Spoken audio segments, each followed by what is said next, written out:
Everybody dies, don't they? Everybody come back, don't they? Isn't that so?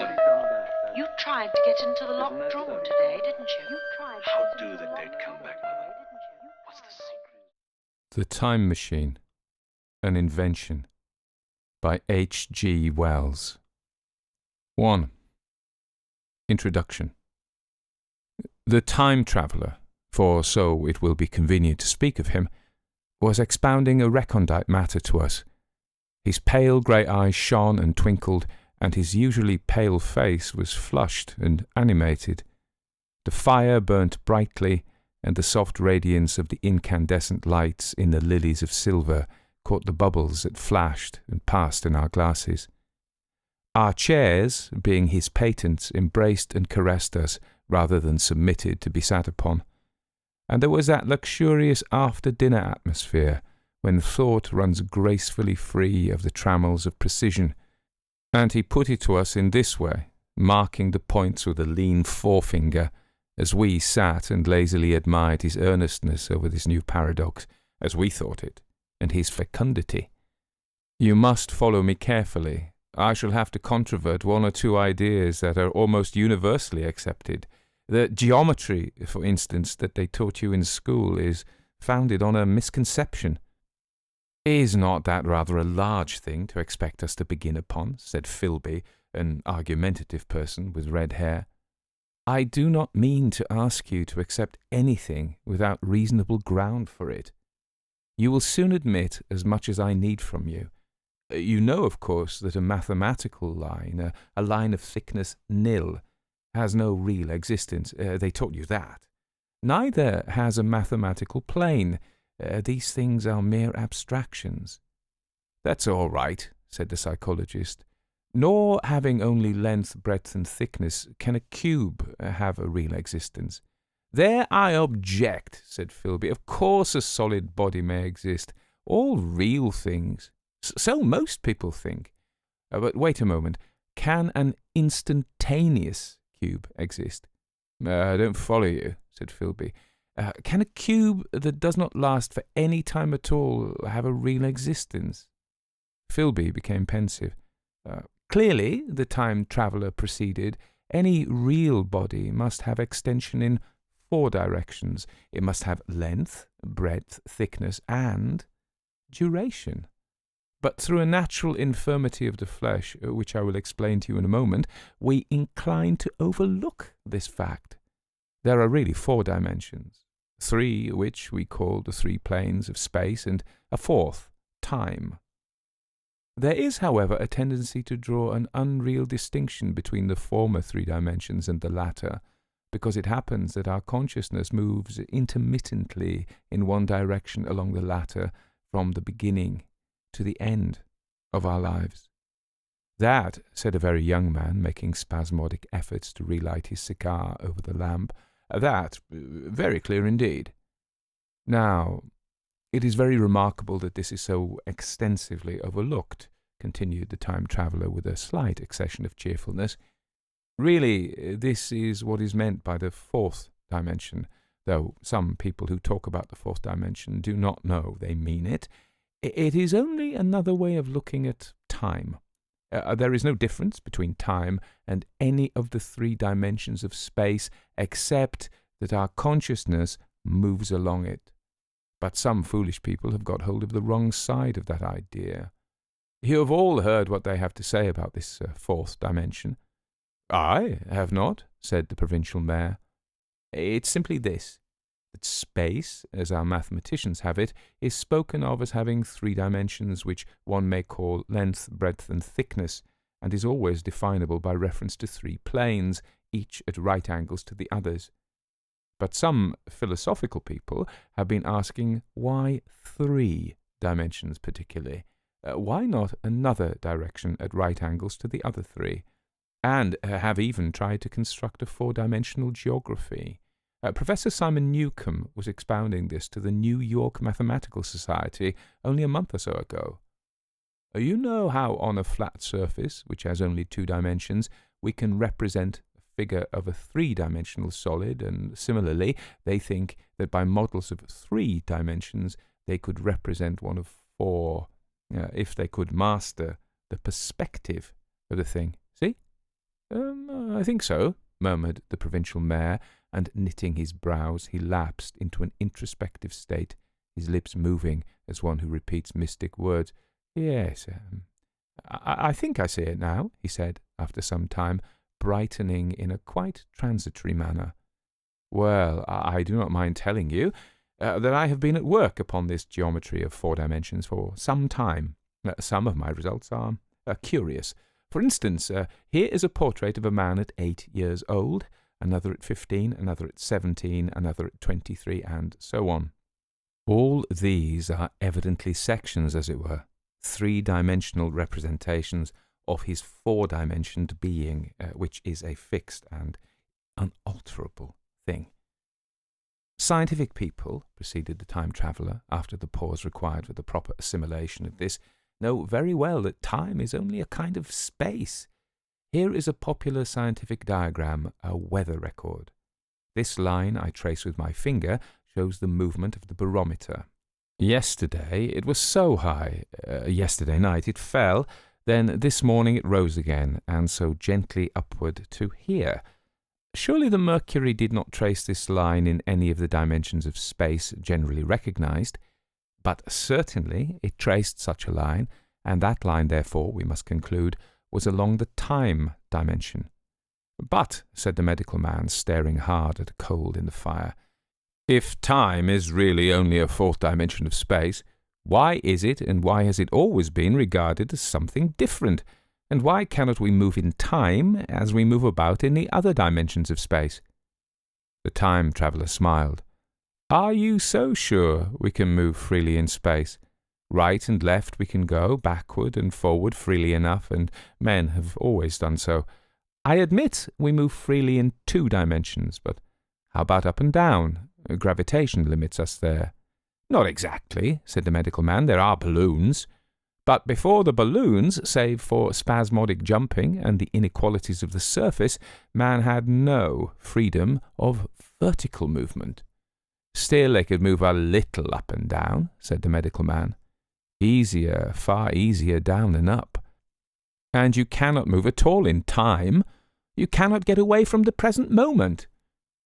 My dear sir, that is just where you are wrong. That is just where the whole world has gone wrong. We are always getting away from the present moment. Our mental existences, which are immaterial and have no dimensions, are passing along the time dimension with a uniform velocity from the cradle to the grave, just as we should travel down if we began our existence 50 miles above the earth's surface. But the great difficulty is this, interrupted the psychologist. You can move about in all directions of space, but you cannot move about in time. That is the germ of my great discovery. But you are wrong to say that we cannot move about in time. For instance, if I am recalling an incident very vividly, I go back to the instant of its reoccurrence. I become absent-minded, as you say. I jump back for a moment. Of course, we have no means of staying back for any length of time, any more than a savage or an animal has of staying 6 feet above the ground. But a civilized man is better off than a savage in this respect. He can go up against gravitation in a balloon, and why should he not hope that ultimately he may be able to stop or accelerate his drift along the time dimension, or even turn about and travel the other way? Oh, this, began Philby, is all... Why not? Said the traveller. It's against reason, said Philby. What reason? Said the time traveller. You can show black is white by argument, said Philby, but you will never convince me. Possibly not, said the time traveller, but now you begin to see the object of my investigations into the geometry of 4 dimensions. Long ago I had a vague inkling of a machine. To travel through time, exclaimed the very young man, that shall travel indifferently in any direction of space and time, as the driver determines. Philby contented himself with laughter. But I have experimental verification, said the time traveller. It would be remarkably convenient for the historian, the psychologist suggested. One might travel back and verify the accepted account of the Battle of Hastings, for instance. Don't you think you would attract attention? Said the medical man. Our ancestors had no great tolerance for anachronisms. One might get one's Greek from the very lips of Homer and Plato, the very young man thought. In which case they would certainly plough you for the little go. The German scholars have improved Greek so much. Then there is the future, said the very young man. Just think, one might invest all one's money, leave it to accumulate at interest, and hurry on ahead. To discover a society, said I, erected on a strictly communistic basis. Of all the wild, extravagant theories, began the psychologist. Yes, so it seemed to me, and so I never talked of it until... Experimental verification, cried I. You're going to verify that? The experiment, cried Philby, who was getting brain-weary. Let's see your experiment anyhow, said the psychologist, though it's all humbug, you know. The time-traveller smiled round at us. Then, still smiling faintly, and with his hands deep in his trousers pockets, he walked slowly out of the room, and we heard his slippers shuffling down the long passage to his laboratory. The psychologist looked at us. I wonder what he's got. Some sleight-of-hand trick or other, said the medical man, and Philby tried to tell us about a conjurer he had seen at Burslem, but before he had finished his preface, the time-traveller came back, and Philby's anecdote collapsed. 2. The machine. The thing the time-traveller held in his hand was a glittering metallic framework, scarcely larger than a small clock, and very delicately made. There was ivory in it, and some transparent crystalline substance. And now I must be explicit, for this that follows, unless his explanation is to be accepted, is an absolutely unaccountable thing. He took one of the small octagonal tables that were scattered about the room, and set it in front of the fire with 2 legs on the hearthrug. On this table he placed the mechanism. Then he drew up a chair and sat down. The only other object on the table was a small shaded lamp, the bright light of which fell upon the model. There were also perhaps a dozen candles about, 2 in brass candlesticks upon the mantel and several in sconces, so that the room was brilliantly illuminated. I sat in a low armchair nearest the fire, and I drew this forward so as to be almost between the time-traveller and the fireplace. Philby sat behind him, looking over his shoulder. The medical man and the provincial mayor watched him in profile from the right, the psychologist from the left. The very young man stood behind the psychologist. We were all on the alert. It appears incredible to me that any kind of trick, however subtly conceived and however adroitly done, could have been played upon us under these conditions. The time-traveller looked at us, and then at the mechanism. Well, said the psychologist. This little affair, said the time-traveller, resting his elbows upon the table and pressing his hands together above the apparatus, is only a model. It is my plan for a machine to travel through time. You will notice that it looks singularly askew, and that there is an odd twinkling appearance about this bar, as though it was in some way unreal. He pointed to the part with his finger. Also, here is one little white lever, and here is another. The medical man got up out of his chair and peered into the thing. It's beautifully made, he said. It took 2 years to make, retorted the time-traveller. Then, when we had all imitated the action of the medical man, he said, Now, I want you clearly to understand that this lever, being pressed over, sends the machine gliding into the future, and this other reverses the motion. This saddle represents the seat of a time-traveller. Presently, I'm going to press the lever, and off the machine will go. It will vanish, pass into future time, and disappear. Have a good look at the thing. Look at the table too, and satisfy yourselves there is no trickery. I don't want to waste this model and then be told I'm a quack. There was a minute's pause, perhaps. The psychologist seemed about to speak to me, but changed his mind. Then the time traveller put forth his finger towards the lever. "No," he said suddenly, "lend me your hand." And turning to the psychologist, he took that individual's hand in his own and told him to put out his forefinger, so that it was the psychologist himself who sent forth the model time machine on its interminable voyage. We all saw the lever turn. I am absolutely certain there was no trickery. There was a breath of wind, and the lamp flame jumped. One of the candles on the mantel was blown out, and the little machine suddenly swung round, became indistinct, was seen as a ghost for a second, perhaps, as an eddy of faintly glittering brass and ivory. And it was gone, vanished, save for the lamp. The table was bare. Everyone was silent for a minute. Then Philby said he was damned. The psychologist recovered from his stupor and suddenly looked under the table. At that, the time traveller laughed cheerfully. "Well?" he said, with a reminiscence of the psychologist. Then, getting up, he went to the tobacco jar on the mantel, and with his back to us began to fill his pipe. We stared at each other. "Look here," said the medical man, "are you in earnest about this? Do you seriously believe that that machine has travelled into time?" "Certainly," said the time traveller, stopping to light a spill at the fire. Then he turned, lighting his pipe, to look at the psychologist's face. The psychologist, to show that he was not unhinged, helped himself to a cigar and tried to light it uncut. "What is more, I have a big machine, nearly finished, in there." He indicated the laboratory.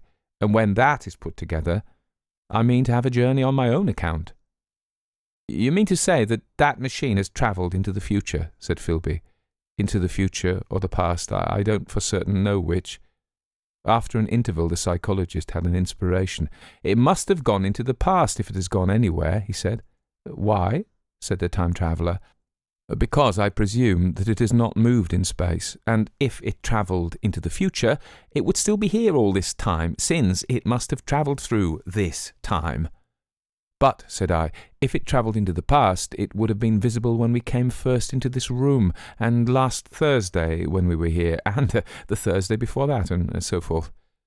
"Serious objections," remarked the provincial mayor, with an air of impartiality, turning towards the time traveller.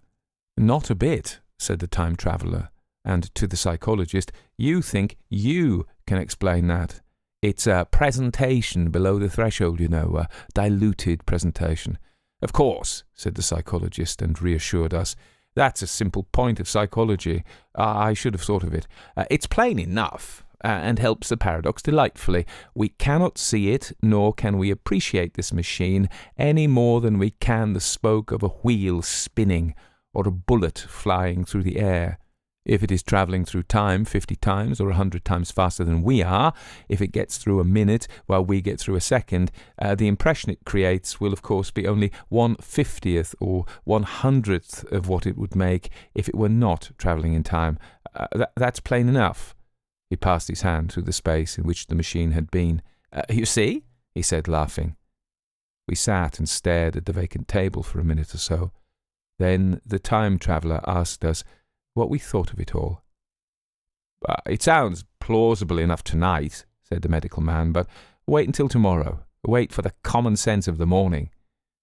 "Would you like to see the time machine itself?" asked the time traveller, and therewith, taking the lamp in his hand, he led the way down the long, draughty corridor to his laboratory.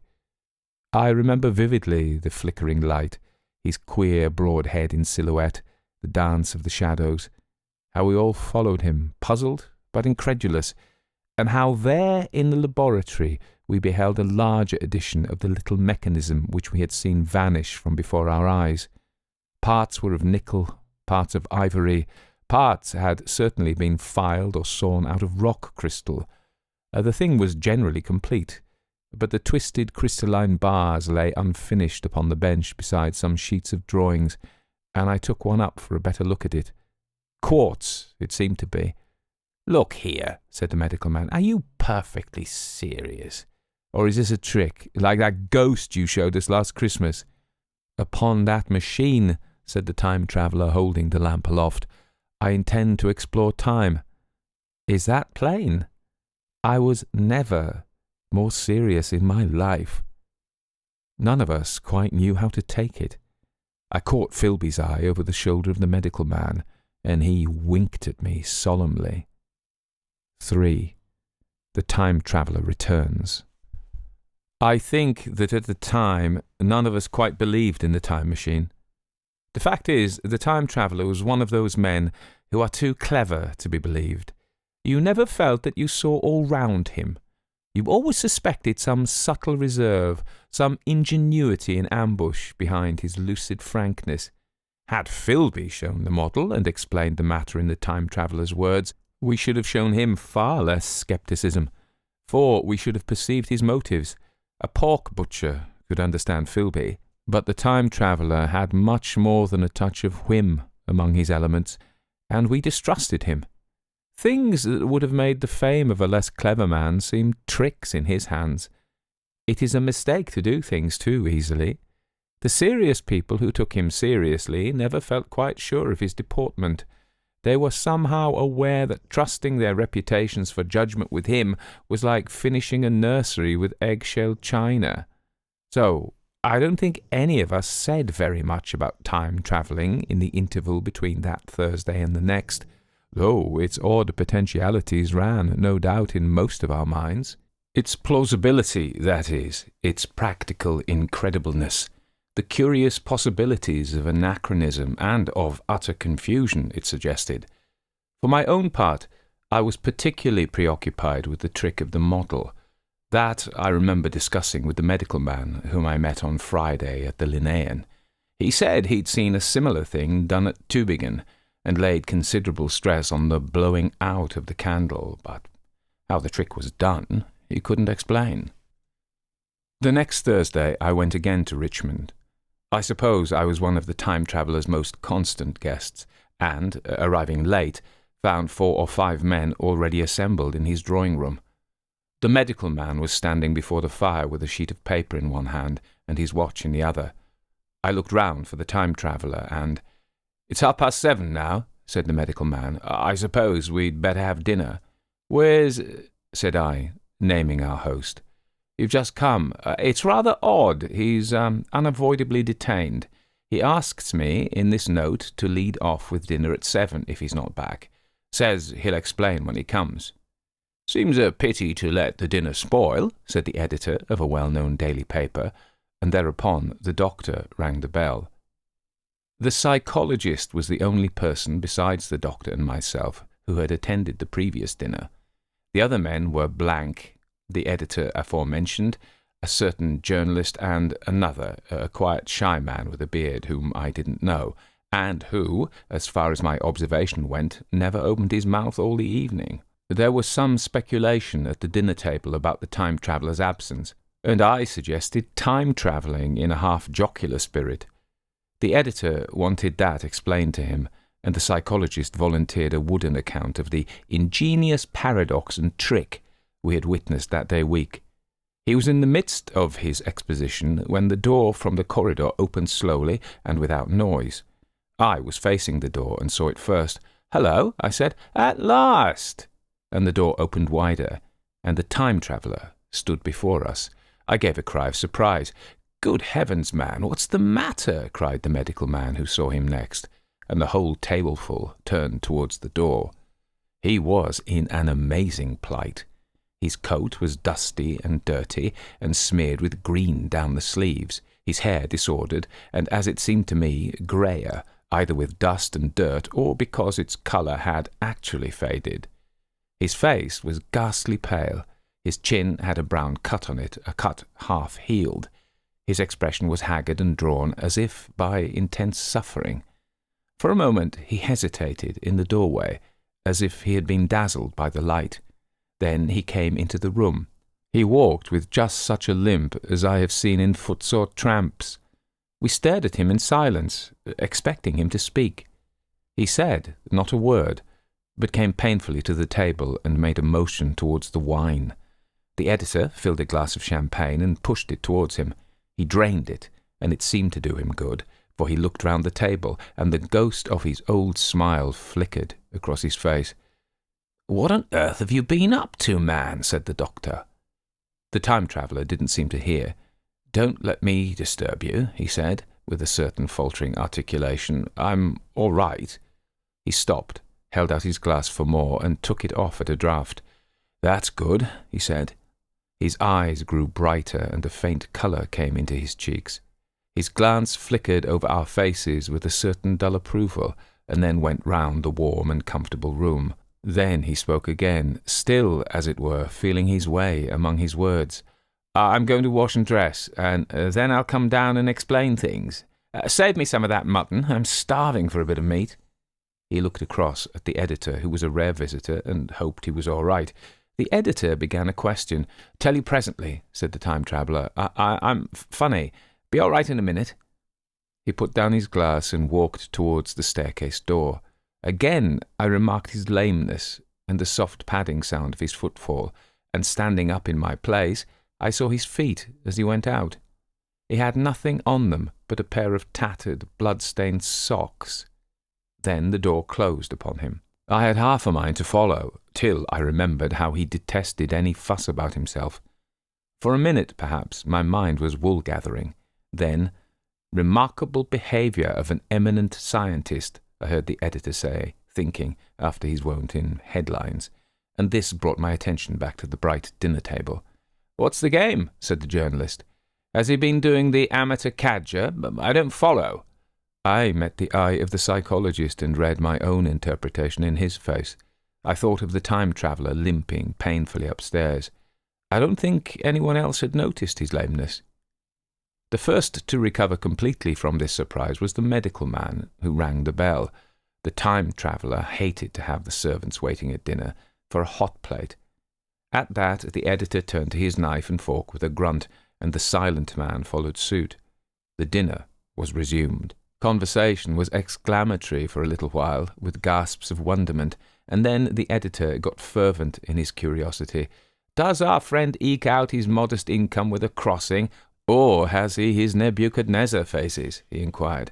"I feel assured it's this business of the time machine," I said, and took up the psychologist's account of our previous meeting. The new guests were frankly incredulous. The editor raised objections. What was this time-travelling?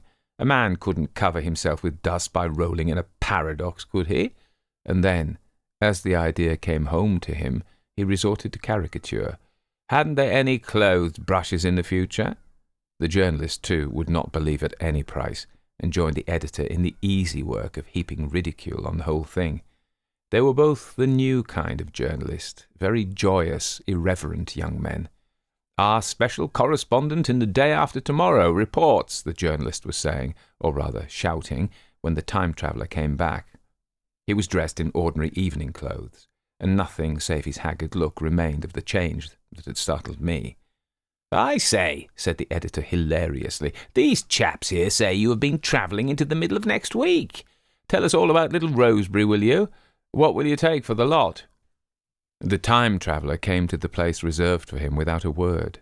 He smiled quietly, in his old way. "Where's my mutton?" he said. "What a treat it is to stick a fork into meat again."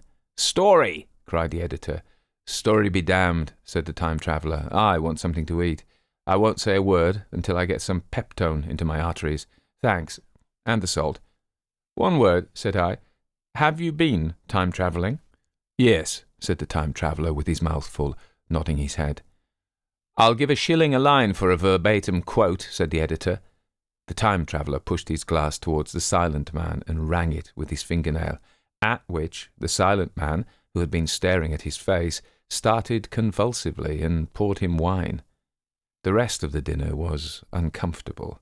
For my own part, sudden questions kept on rising to my lips, and I dare say it was the same with the others. The journalist tried to relieve the tension by telling anecdotes of Hetty Potter.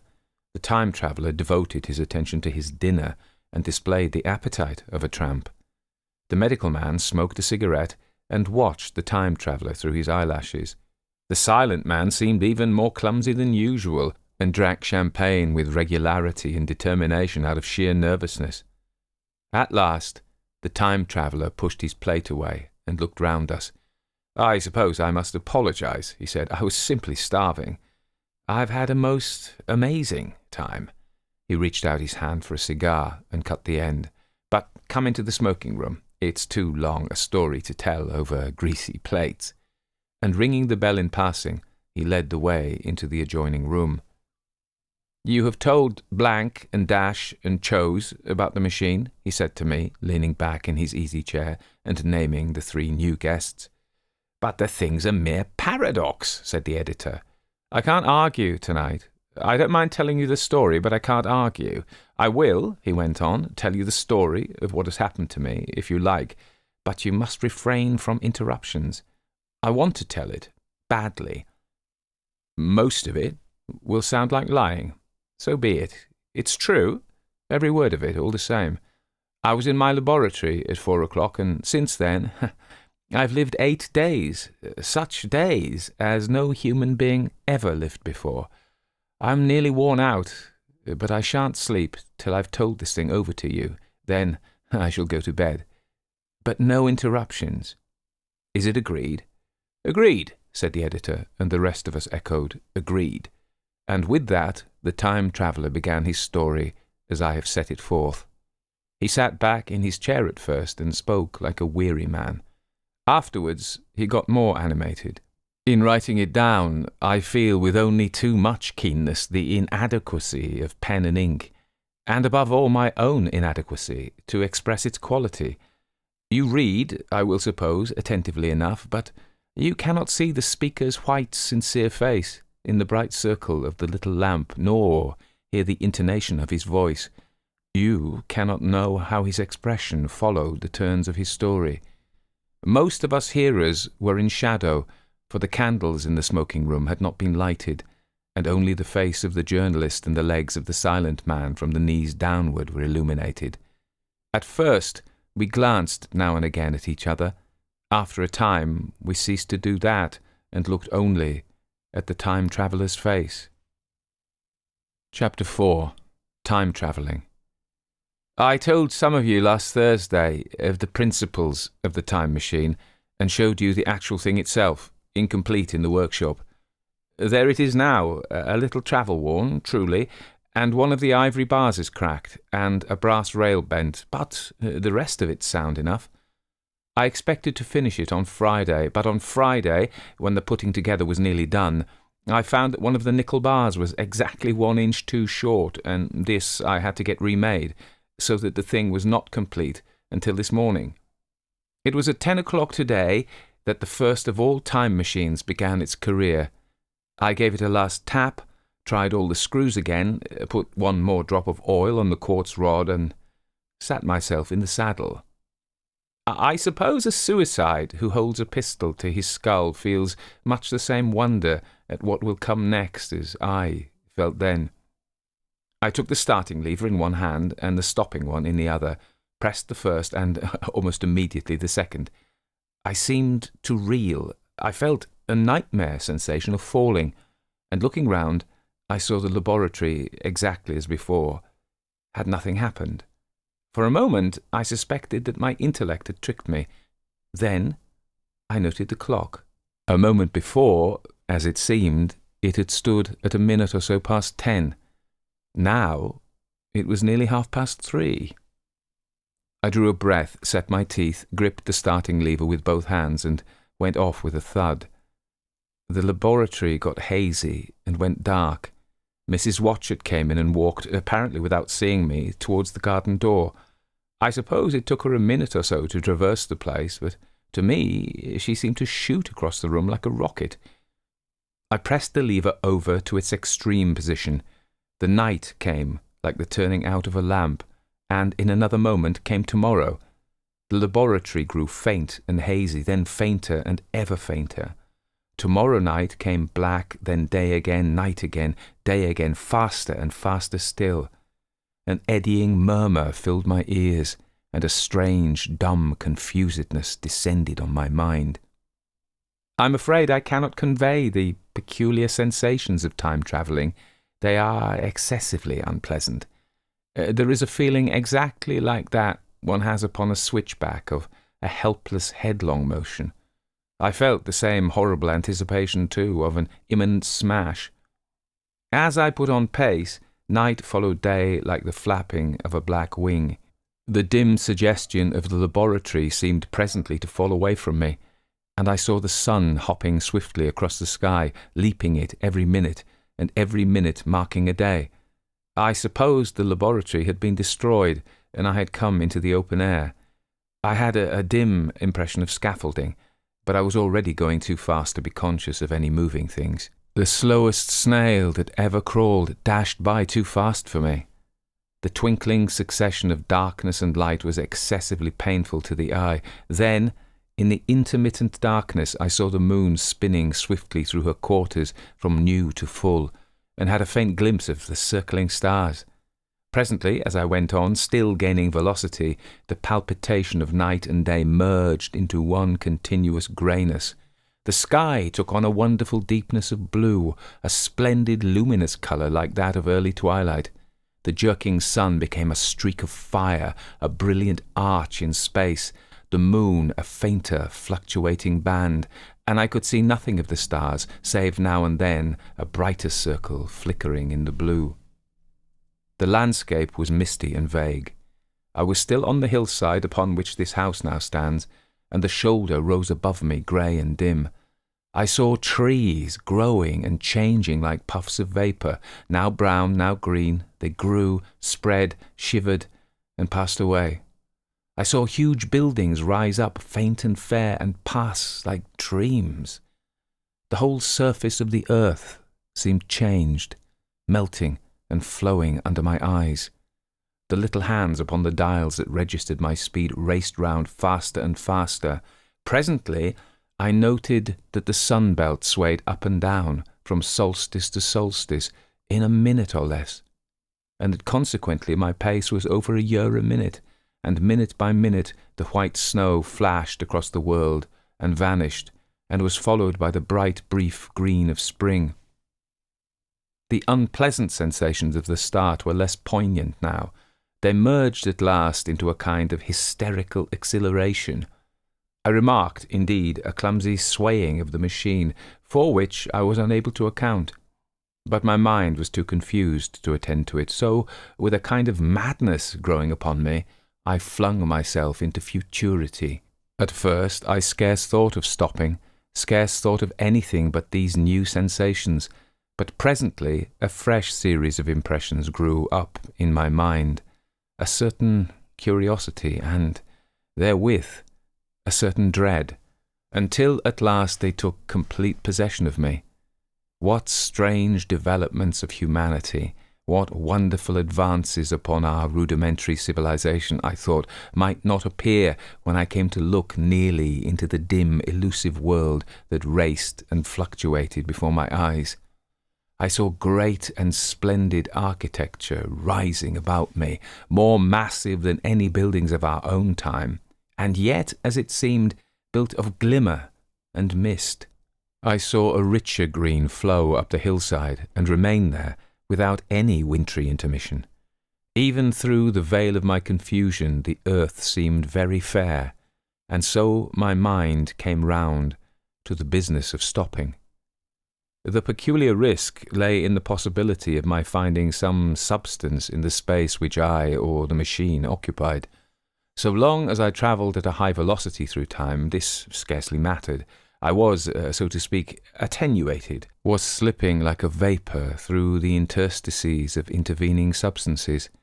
But to come to a stop involved the jamming of myself, molecule by molecule, into whatever lay in my way, meant bringing my atoms into such intimate contact with those of the obstacle that a profound chemical reaction, possibly a far-reaching explosion, would result, and blow myself and my apparatus out of all possible dimensions into the unknown. This possibility had occurred to me again and again when I was making the machine, but then I had cheerfully accepted it as an unavoidable risk, one of the risks a man has got to take. Now the risk was inevitable. I no longer saw it in the same cheerful light. The fact is that insensibly the absolute strangeness of everything, the sickly jarring and swaying of the machine. Above all, the feeling of prolonged falling had absolutely upset my nerves. I told myself that I could never stop, and with a gust of petulance I resolved to stop forthwith. Like an impatient fool, I lugged over the lever, and incontinently the thing went reeling over, and I was flung headlong through the air. There was a sound of a clap of thunder in my ears. I may have been stunned for a moment. A pitiless hail was hissing round me, and I was sitting on soft turf in front of the overset machine. Everything still seemed grey, but presently I remarked that the confusion in my ears was gone. I looked around me. I was on what seemed to be a little lawn in a garden, surrounded by rhododendron bushes, and I noticed that their mauve and pale blossoms were dropping in a shower under the beating of the hailstones. The rebounding, dancing hail hung in a little cloud over the machine and drove along the ground like smoke. In a moment I was wet to the skin. "Fine hospitality," said I, "to a man who has travelled innumerable years to see you." Presently I thought what a fool I was to get wet. I stood up and looked around me. A colossal figure, carved apparently in some white stone, loomed indistinctly beyond the rhododendrons through the hazy downpour, but all else of the world was invisible. My sensations would be hard to describe. As the columns of hail grew thinner, I saw the white figure more distinctly. It was very large, for a silver birch tree touched its shoulder. It was of white marble, in shape something like a winged sphinx, but the wings, instead of being carried vertically at the sides, were spread so that it seemed to hover. The pedestal, it appeared to me, was of bronze and was thick with verdigris. It chanced that the face was towards me. The sightless eyes seemed to watch me. There was the faint shadow of a smile on the lips. It was greatly weather-worn, and that imparted an unpleasant suggestion of disease. I stood looking at it for a little space, half a minute perhaps, or half an hour. It seemed to advance and to recede as the hail drove before it, denser or thinner. At last I tore my eyes from it for a moment, and saw that the hail curtain had worn threadbare, and that the sky was lightening with the promise of the sun. I looked up again at the crouching white shape, and the full temerity of my voyage came suddenly upon me. What might appear when that hazy curtain was altogether withdrawn? What might not have happened to men? What if cruelty had grown into a common passion? What if, in this interval, the race had lost its manliness and had developed into something inhuman, unsympathetic, and overwhelmingly powerful? I might seem some old-world savage animal, only the more dreadful and disgusting for our common likeness, a foul creature to be incontinently slain. Already I saw other vast shapes, huge buildings with intricate parapets and tall columns, with a wooded hillside dimly creeping in upon me through the lessening storm. I was seized with a panic fear. I turned frantically to the time machine and strove hard to readjust it. As I did so, the shafts of the sun smote through the thunderstorm. The grey downpour was swept aside and vanished like the trailing garments of a ghost. Above me, in the intense blue of the summer sky, some faint brown shreds of cloud whirled into nothingness.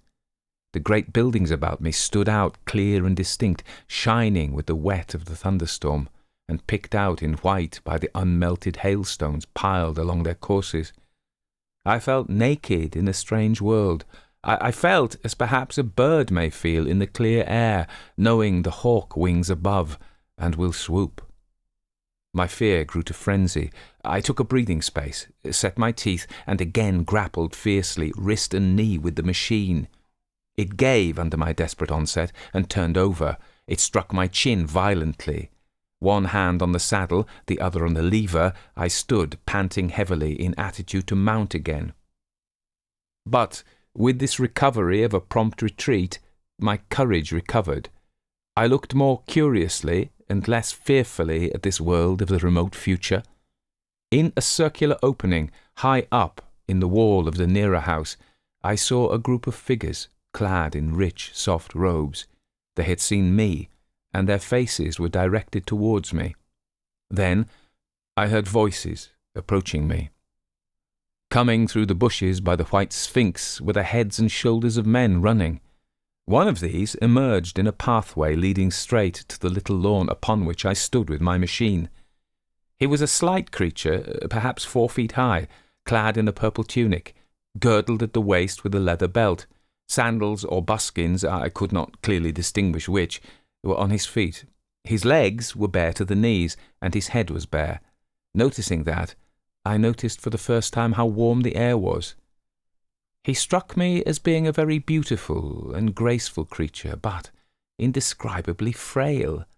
His flushed face reminded me of the more beautiful kind of consumptive, that hectic beauty of which we used to hear so much. At the sight of him, I suddenly regained confidence. I took my hands from the machine. 5. In the Golden Age. In another moment we were standing face to face, I and this fragile thing, out of futurity. He came straight up to me and laughed into my eyes. The absence from his bearing of any sign of fear struck me at once. Then he turned to the 2 others who were following him and spoke to them in a strange and very sweet and liquid tongue. There were others coming, and presently a little group of perhaps 8 or 10 of these exquisite creatures were about me. One of them addressed me. It came into my head, oddly enough, that my voice was too harsh and deep for them. So I shook my head, and pointing to my ears, shook it again. He came a step forward, hesitated, and then touched my hand. Then I felt other soft little tentacles upon my back and shoulders. They wanted to make sure I was real. There was nothing in this at all alarming.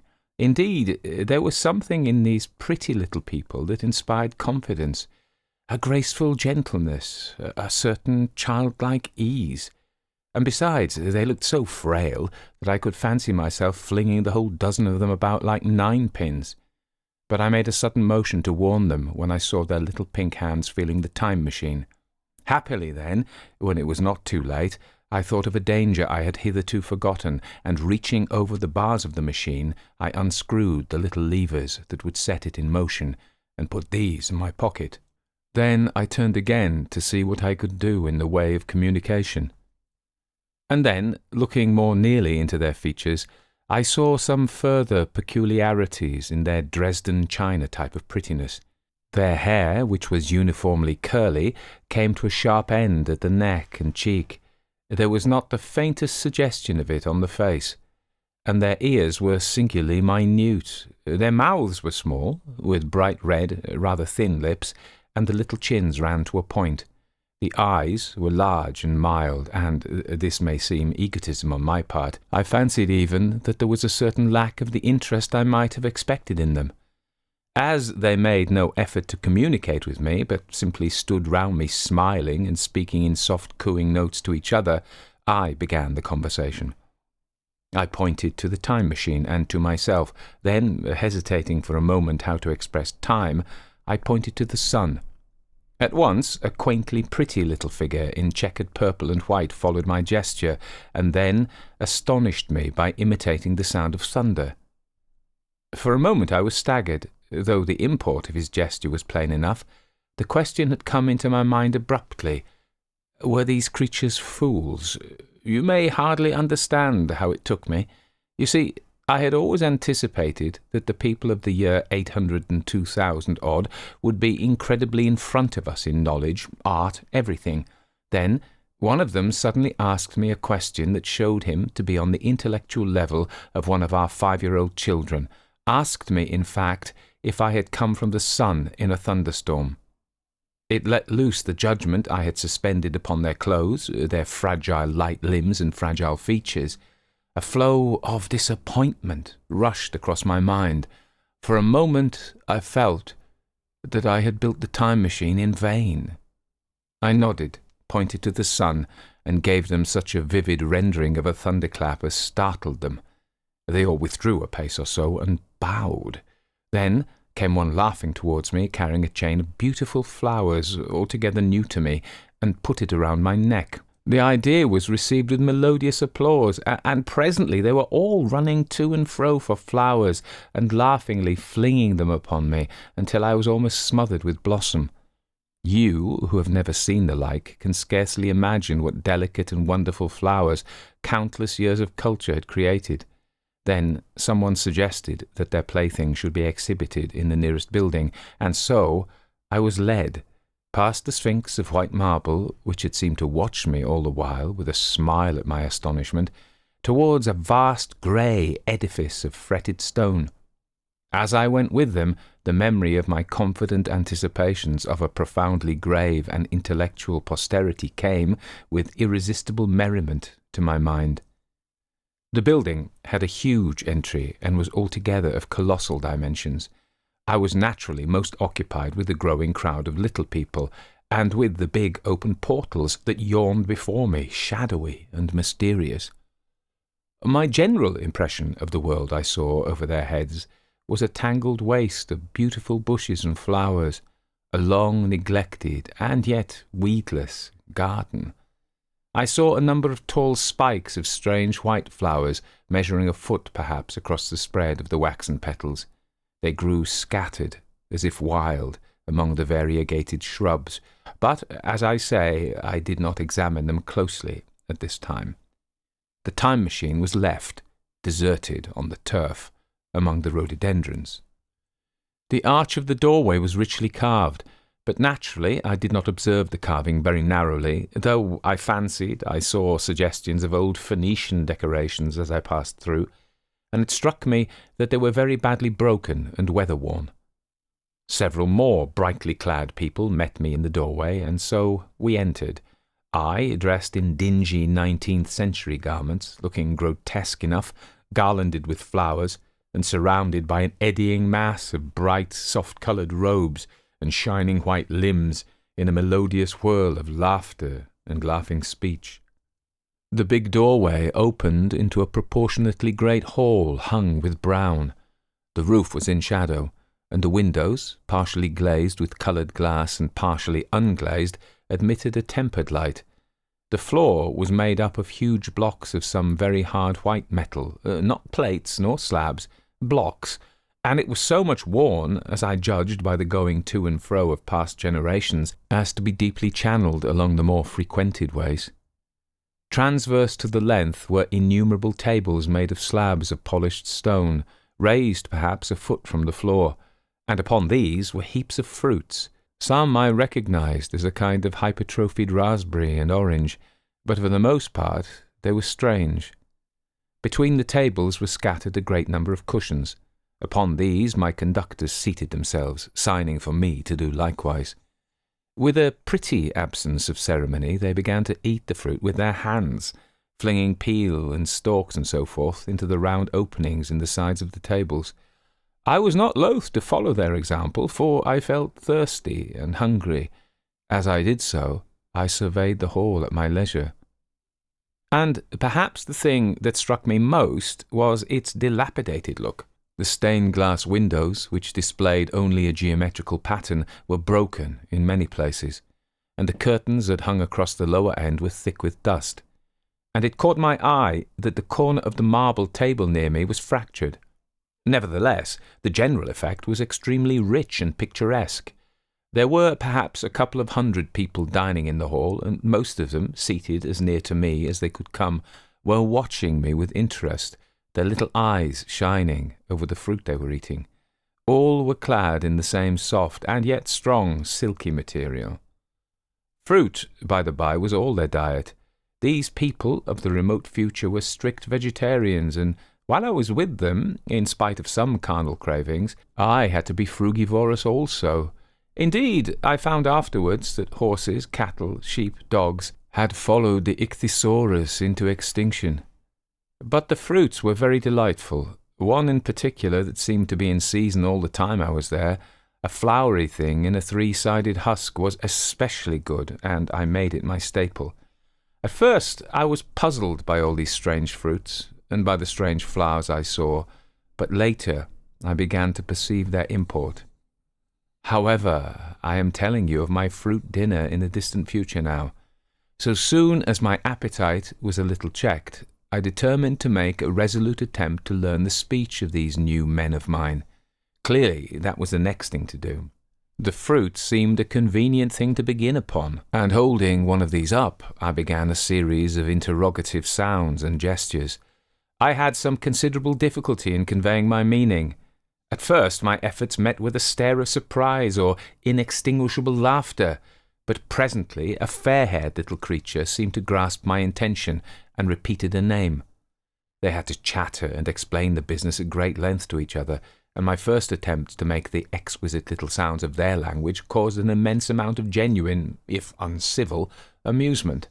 However, I felt like a schoolmaster amidst children, and persisted, and presently I had a score of noun substantives at least at my command. And then I got to demonstrative pronouns, and even the verb to eat, but it was slow work, and the little people soon tired and wanted to get away from my interrogations, so I determined, rather of necessity, to let them give their lessons in little doses when they felt inclined, and very little doses I found they were before long, for I never met people more indolent or more easily fatigued. 6. The sunset of mankind. A queer thing I soon discovered about my little hosts, and that was their lack of interest. They would come to me with eager cries of astonishment like children, but like children they would soon stop examining me and wander away after some other toy.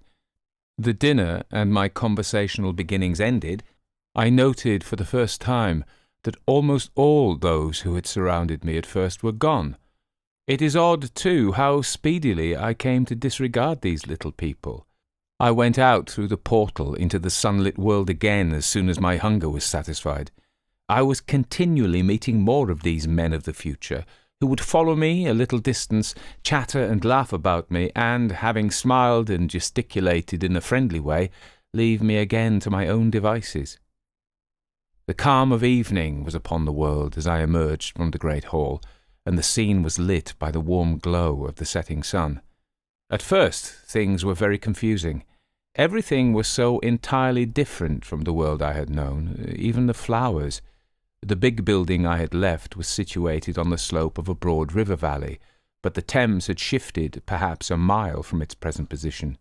I resolved to mount to the summit of a crest, perhaps a mile and a half away, from which I could get a wider view of this our planet in the year 802,701 A.D.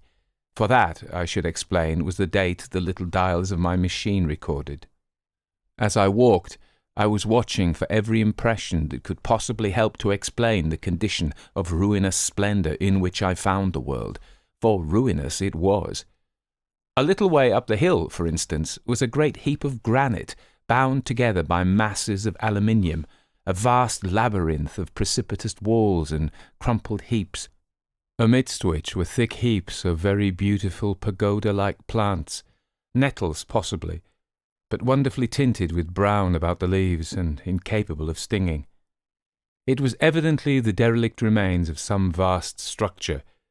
To what end built, I could not determine.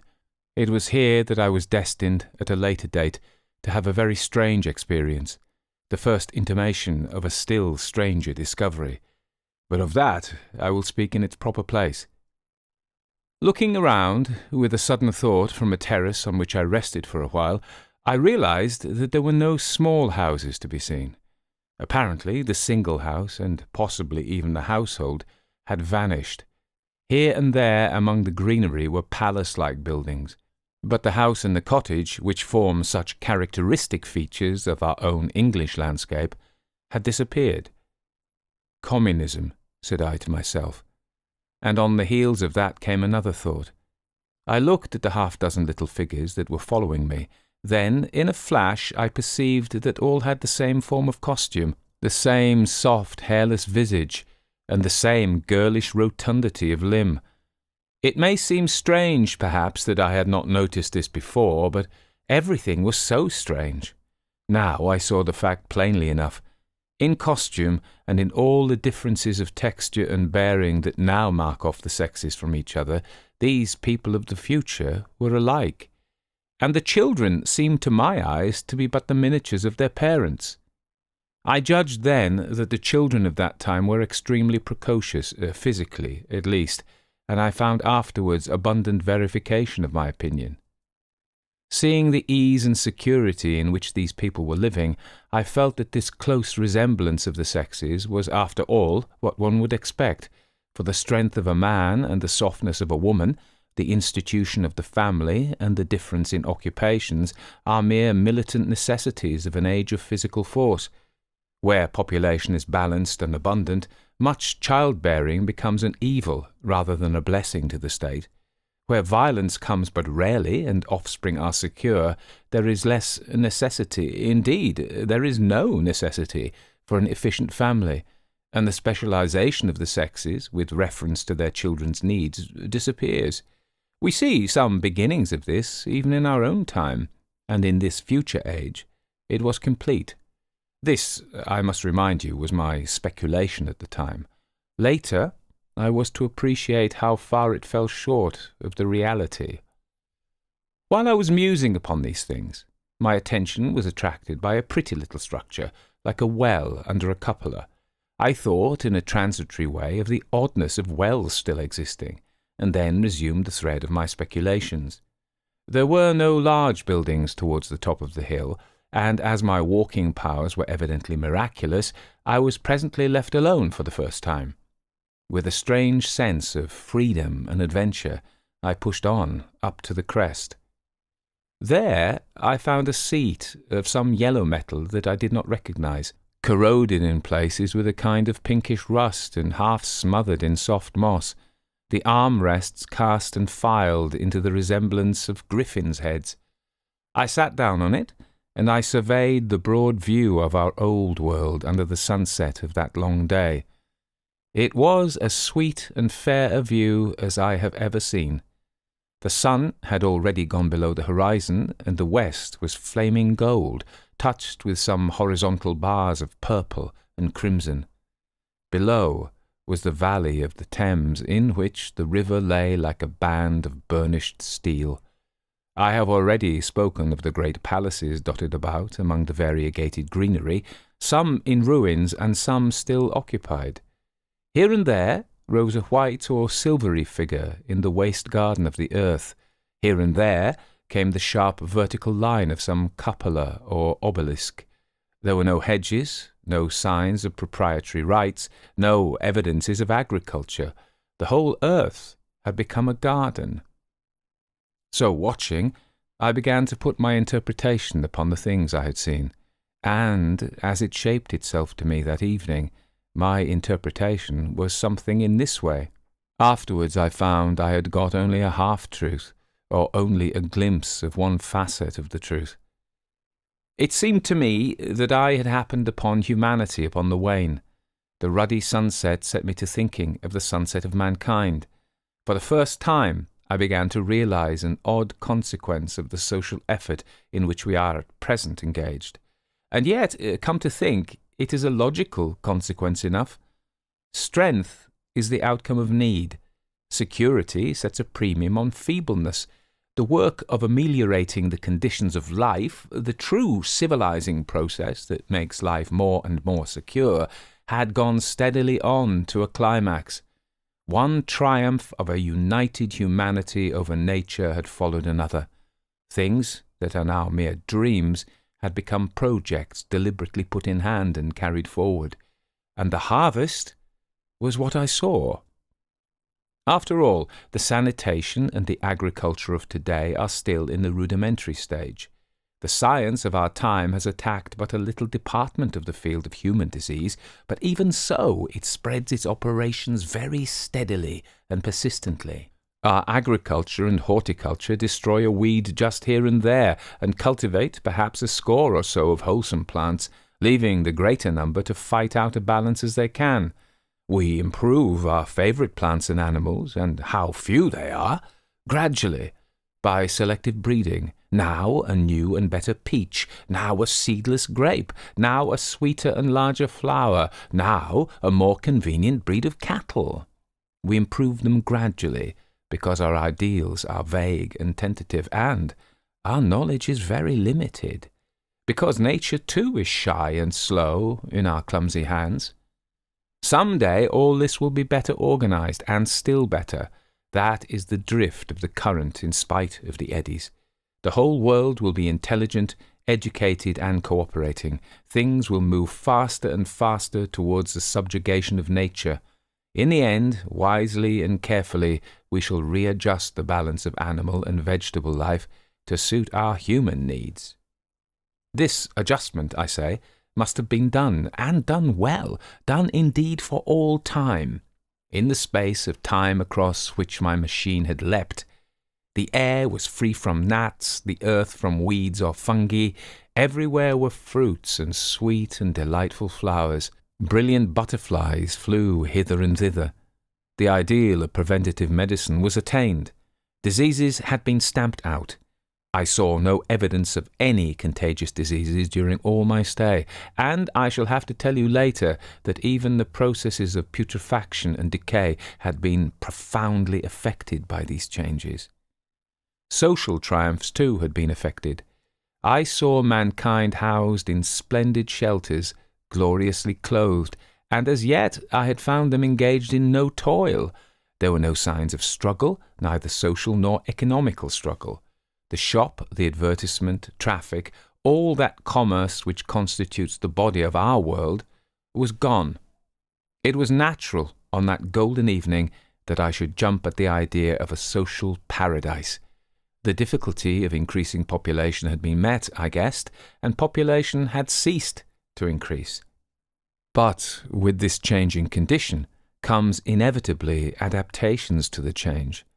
What, unless biological science is a mass of errors, is the cause of human intelligence and vigour, hardship and freedom, conditions under which the active, strong and subtle survive, and the weaker go to the wall, conditions that put a premium upon the loyal alliance of capable men, upon self-restraint, patience and decision, and the institution of the family and the emotions that arise therein, the fierce jealousy, the tenderness for offspring, parental self-devotion, all found their justification and support in the imminent dangers of the young.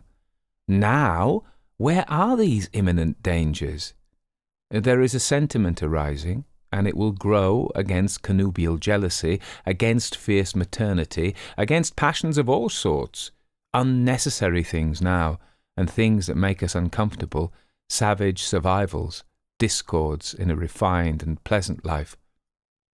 I thought of the physical slightness of the people, their lack of intelligence, and those big, abundant ruins, and it strengthened my belief in a perfect conquest of nature. For after the battle comes quiet. Humanity had been strong, energetic, and intelligent, and had used all its abundant vitality to alter the conditions under which it lived, and now came the reaction of the altered conditions. Under the new conditions of perfect comfort and security, that restless energy that with us is strength would become weakness. Even in our own time, certain tendencies and desires, once necessary to survival, are a constant source of failure. Physical courage and the love of battle, for instance, are no great help, may even be hindrances to a civilized man. And in a state of physical balance and security, power, intellectual as well as physical, would be out of place. For countless years, I judged, there had been no danger of war or solitary violence, no danger from wild beasts, no wasting disease to require strength of constitution, no need of toil. For such a life, what we should call the weak are as well equipped as the strong, and indeed no longer weak. Better equipped indeed they are, for the strong would be fretted by an energy for which there was no outlet. No doubt the exquisite beauty of the buildings I saw was the outcome of the last surgings of the now purposeless energy of mankind, before it settled down into perfect harmony with the conditions under which it lived. The flourish of that triumph which began the last great peace. This has ever been the fate of energy and security. It takes to art and to eroticism, and then come languor and decay. Even this artistic impetus would at last die away, had almost died in the time I saw, to adorn themselves with flowers, to dance, to sing in the sunlight. So much was left of the artistic spirit, and no more. Even that would fade in the end into a contented inactivity. We are kept on the grindstone of pain and necessity, and it seemed to me that here was that hateful grindstone broken at last. As I stood there, in the gathering dark, I thought that in this simple explanation I had mastered the problem of the world, mastered the whole secret of these delicious people. Possibly the checks they had devised for the increase of population had succeeded too well, and their numbers had rather diminished than kept stationary. That would account for the abandoned ruins. Very simple was my explanation, and plausible enough, as most wrong theories are. 7. A sudden shock. As I stood there, musing over this too perfect triumph of man, the full moon, yellow and gibbous, came up out of an overflow of silver light in the northeast. The bright little figures ceased to move about below. A noiseless owl flitted by, and I shivered with the chill of the night. I determined to descend and find where I could sleep. I looked for the building I knew. Then my eye travelled along to the figure of the white sphinx upon the pedestal of bronze, growing distinct as the light of the rising moon grew brighter. I could see the silver birch against it.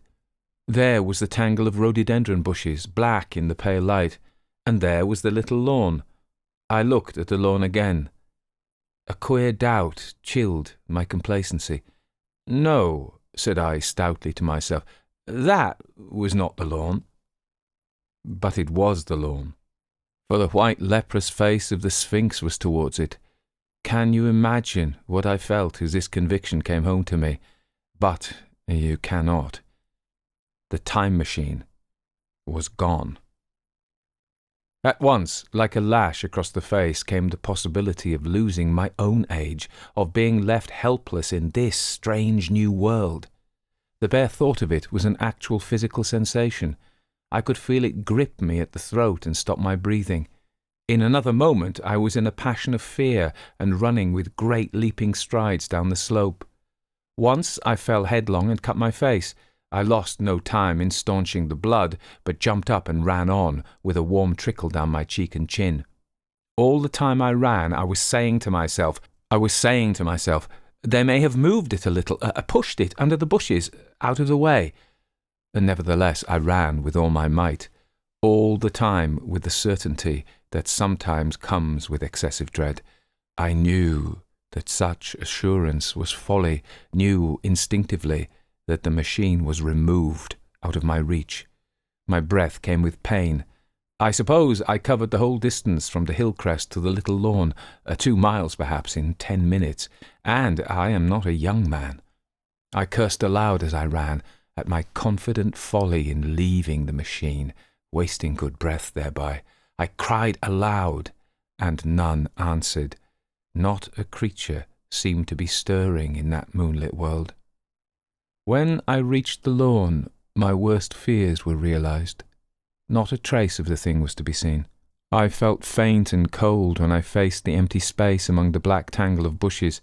I ran round it furiously, as if the thing might be hidden in a corner, and then stopped abruptly, with my hands clutching my hair. Above me towered the Sphinx, upon the bronze pedestal, white, shining, leprous, in the light of the rising moon. It seemed to smile in mockery of my dismay. I might have consoled myself by imagining the little people had put the mechanism in some shelter for me, had I not felt assured of their physical and intellectual inadequacy. That is what dismayed me, the sense of some hitherto unsuspected power, through whose intervention my invention had vanished.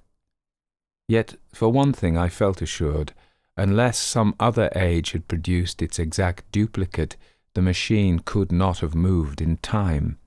The attachment of the levers, I will show you the method later, prevented anyone from tampering with it in that way when they were removed. It had moved and was hid, only in space. But then, where could it be? I think I must have had a kind of frenzy.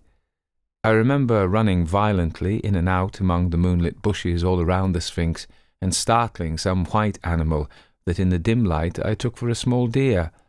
I remember too, late that night, beating the bushes with my clenched fists until my knuckles were gashed and bleeding from the broken twigs.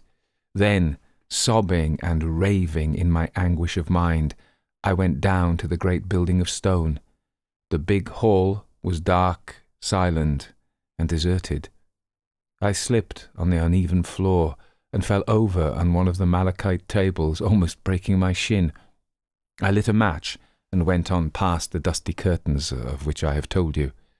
There I found a second great hall covered with cushions, upon which, perhaps, a score or so of the little people were sleeping. I have no doubt they found my second appearance strange enough, coming suddenly out of the quiet darkness with inarticulate noises and the splutter and flare of a match, for they had forgotten about matches. "Where is my time machine?" I began, bawling like an angry child, laying hands upon them and shaking them together. It must have been very queer to them. Some laughed, most of them looked sorely frightened. When I saw them standing round me, it came to my head that I was doing as foolish a thing as it was possible for me to do under the circumstances, in trying to revive the sensation of fear. For, reasoning from their daylight behaviour, I thought that fear must be forgotten. Abruptly, I dashed down the match and, knocking one of the people over in my course, went blundering across the big dining hall again, out under the moonlight. I heard cries of terror and their little feet running and stumbling this way and that. I do not remember all I did as the moon crept up the sky. I suppose it was the unexpected nature of my loss that maddened me. I felt hopelessly cut off from my own kind, a strange animal in an unknown world. I must have raved to and fro, screaming and crying upon God and fate. I have a memory of horrible fatigue as the long night of despair wore away, of looking in this impossible place and that, of groping among moonlit ruins and touching strange creatures in the black shadows. At last, of lying on the ground near the Sphinx and weeping with absolute wretchedness, even anger at the folly of leaving the machine having leaked away with my strength. I had nothing left but misery. Then I slept, and when I woke again it was full day, and a couple of sparrows were hopping round me on the turf within reach of my arm. I sat up in the freshness of the morning, trying to remember how I had got there, and why I had such a profound sense of desertion and despair. Then things came clear in my mind. With the plain, reasonable daylight, I could look my circumstances fairly in the face. I saw the wild folly of my frenzy overnight, and I could reason with myself. "Suppose the worst," I said. "Suppose the machine altogether lost, perhaps destroyed. It behoves me to be calm and patient, to learn the way of the people, to get a clear idea of the method of my loss and the means of getting materials and tools, so that in the end, perhaps, I may make another." That would be my only hope. A poor hope, perhaps, but better than despair. And after all, it was a beautiful and curious world. But probably the machine had only been taken away. Still, I must be calm and patient, find its hiding place, and recover it, by force or cunning. And with that I scrambled to my feet and looked about me, wondering where I could bathe. I felt weary, stiff, and travel-soiled. The freshness of the morning made me desire an equal freshness. I had exhausted my emotion. Indeed, as I went about my business, I found myself wondering at my intense excitement overnight. I made a careful examination of the ground about the little lawn. I wasted some time in futile questionings, conveyed as well as I was able to such of the little people as came by. They all failed to understand my gestures. Some were simply stolid, some thought it was a jest and laughed at me. I had the hardest task in the world to keep my hands off their pretty laughing faces. It was a foolish impulse, but the devil, begotten of fear and blind anger, was ill-curbed and still eager to take advantage of my perplexity. The turf gave better counsel. I found a groove ripped in it, about midway between the pedestal of the Sphinx and the marks of my feet, where, on arrival, I had struggled with the overturned machine.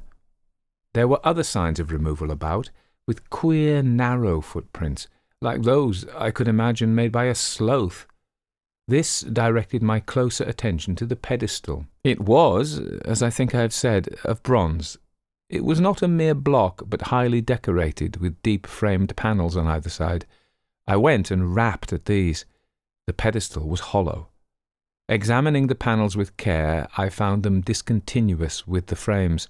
There were no handles or keyholes, but possibly the panels, if they were doors, as I supposed, opened from within. One thing was clear enough to my mind. It took no very great mental effort to infer that my time machine was inside that pedestal. But how it got there was a different problem. I saw the heads of two orange-clad people coming through the bushes and under some blossom-covered apple trees towards me. I turned, smiling, to them, and beckoned them to me.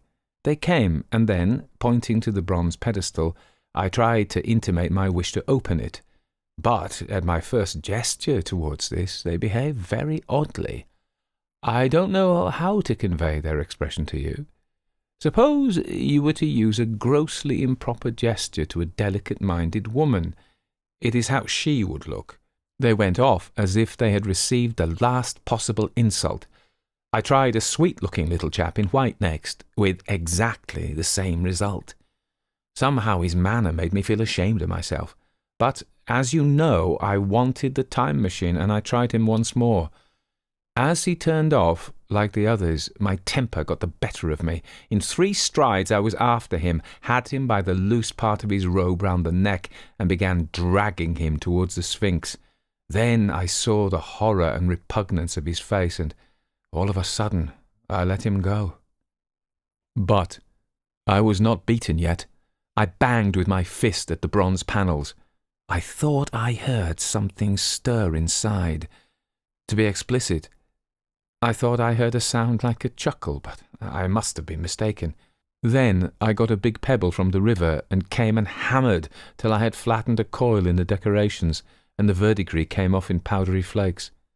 The delicate little people must have heard me hammering in gusty outbreaks, a mile away on either hand, but nothing came of it. I saw a crowd of them upon the slopes looking furtively at me. At last, hot and tired, I sat down to watch the place. But I was too restless to watch long. I am too occidental for a long vigil. I could work at a problem for years, but to wait inactive for 24 hours, that is another matter. I got up after a time and began walking aimlessly through the bushes towards the hill again. Patience, said I to myself. If you want your machine again, you must leave that Sphinx alone. If they mean to take your machine away, it's little good your wrecking their bronze panels, and if they don't, you'll get it back as soon as you can ask for it. To sit among all these unknown things before a puzzle like that is hopeless. That way lies monomania. Face this world, learn its ways, watch it, be careful of too hasty guesses at its meaning. In the end, you will find clues to it all. Then suddenly the humour of the situation came into my mind. The thought of the years I had spent in study and toil to get into the future age, and now my passion of anxiety to get out of it. I had made myself the most complicated and the most hopeless trap that ever a man devised. Although it was at my own expense, I couldn't help myself. I laughed aloud. Going through the big palace, it seemed to me that the little people avoided me. It may have been my fancy, or it may have had something to do with my hammering at the gates of bronze. Yet I felt tolerably sure of the avoidance. I was careful, however, to show no concern and to abstain from any pursuit of them, and in the course of a day or two things got back to the old footing. I made what progress I could in the language, and in addition I pushed my explorations here and there. Either I missed some subtle point, or their language was excessively simple, almost exclusively composed of concrete substantives and verbs. There seemed to be few, if any, abstract terms, or little use of figurative language. Their sentences were usually simple and of 2 words, and I failed to convey or understand any but the simplest propositions. I determined to put the thought of my time machine and the mystery of the bronze doors under the Sphinx as much as possible in a corner of memory, until my growing knowledge would lead me back to them in a natural way. Yet a certain feeling, you may understand, tethered me in a circle of a few miles round the point of my arrival. 8. Explanation. So far as I could see, all the world displayed the same exuberant richness as the Thames Valley. From every hill I climbed, I saw the same abundance of splendid buildings, endlessly varied in material and style, the same clustering thickets of evergreens, the same blossom-laden trees and tree ferns. Here and there water shone like silver, and beyond the land rose into blue undulating hills, and so faded into the serenity of the sky.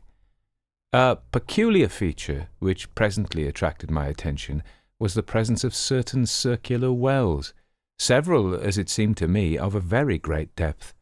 One lay by the path up the hill which I had followed during my first walk. Like the others, it was rimmed with bronze, curiously wrought, and protected by a little cupola from the rain. Sitting by the side of these wells and peering down into the shafted darkness, I could see no gleam of water, nor could I start any reflection with a lighted match, but in all of them I heard a certain sound, a thud, thud, thud, like the beating of some big engine, and I discovered from the flaring of my matches that a steady current of air set down the shafts.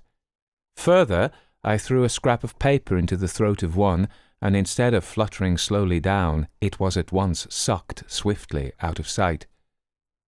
After a time, too, I came to connect these wells with tall towers standing here and there upon the slopes, for above them there was often just such a flicker in the air as one sees on a hot day above a sun-scorched beach.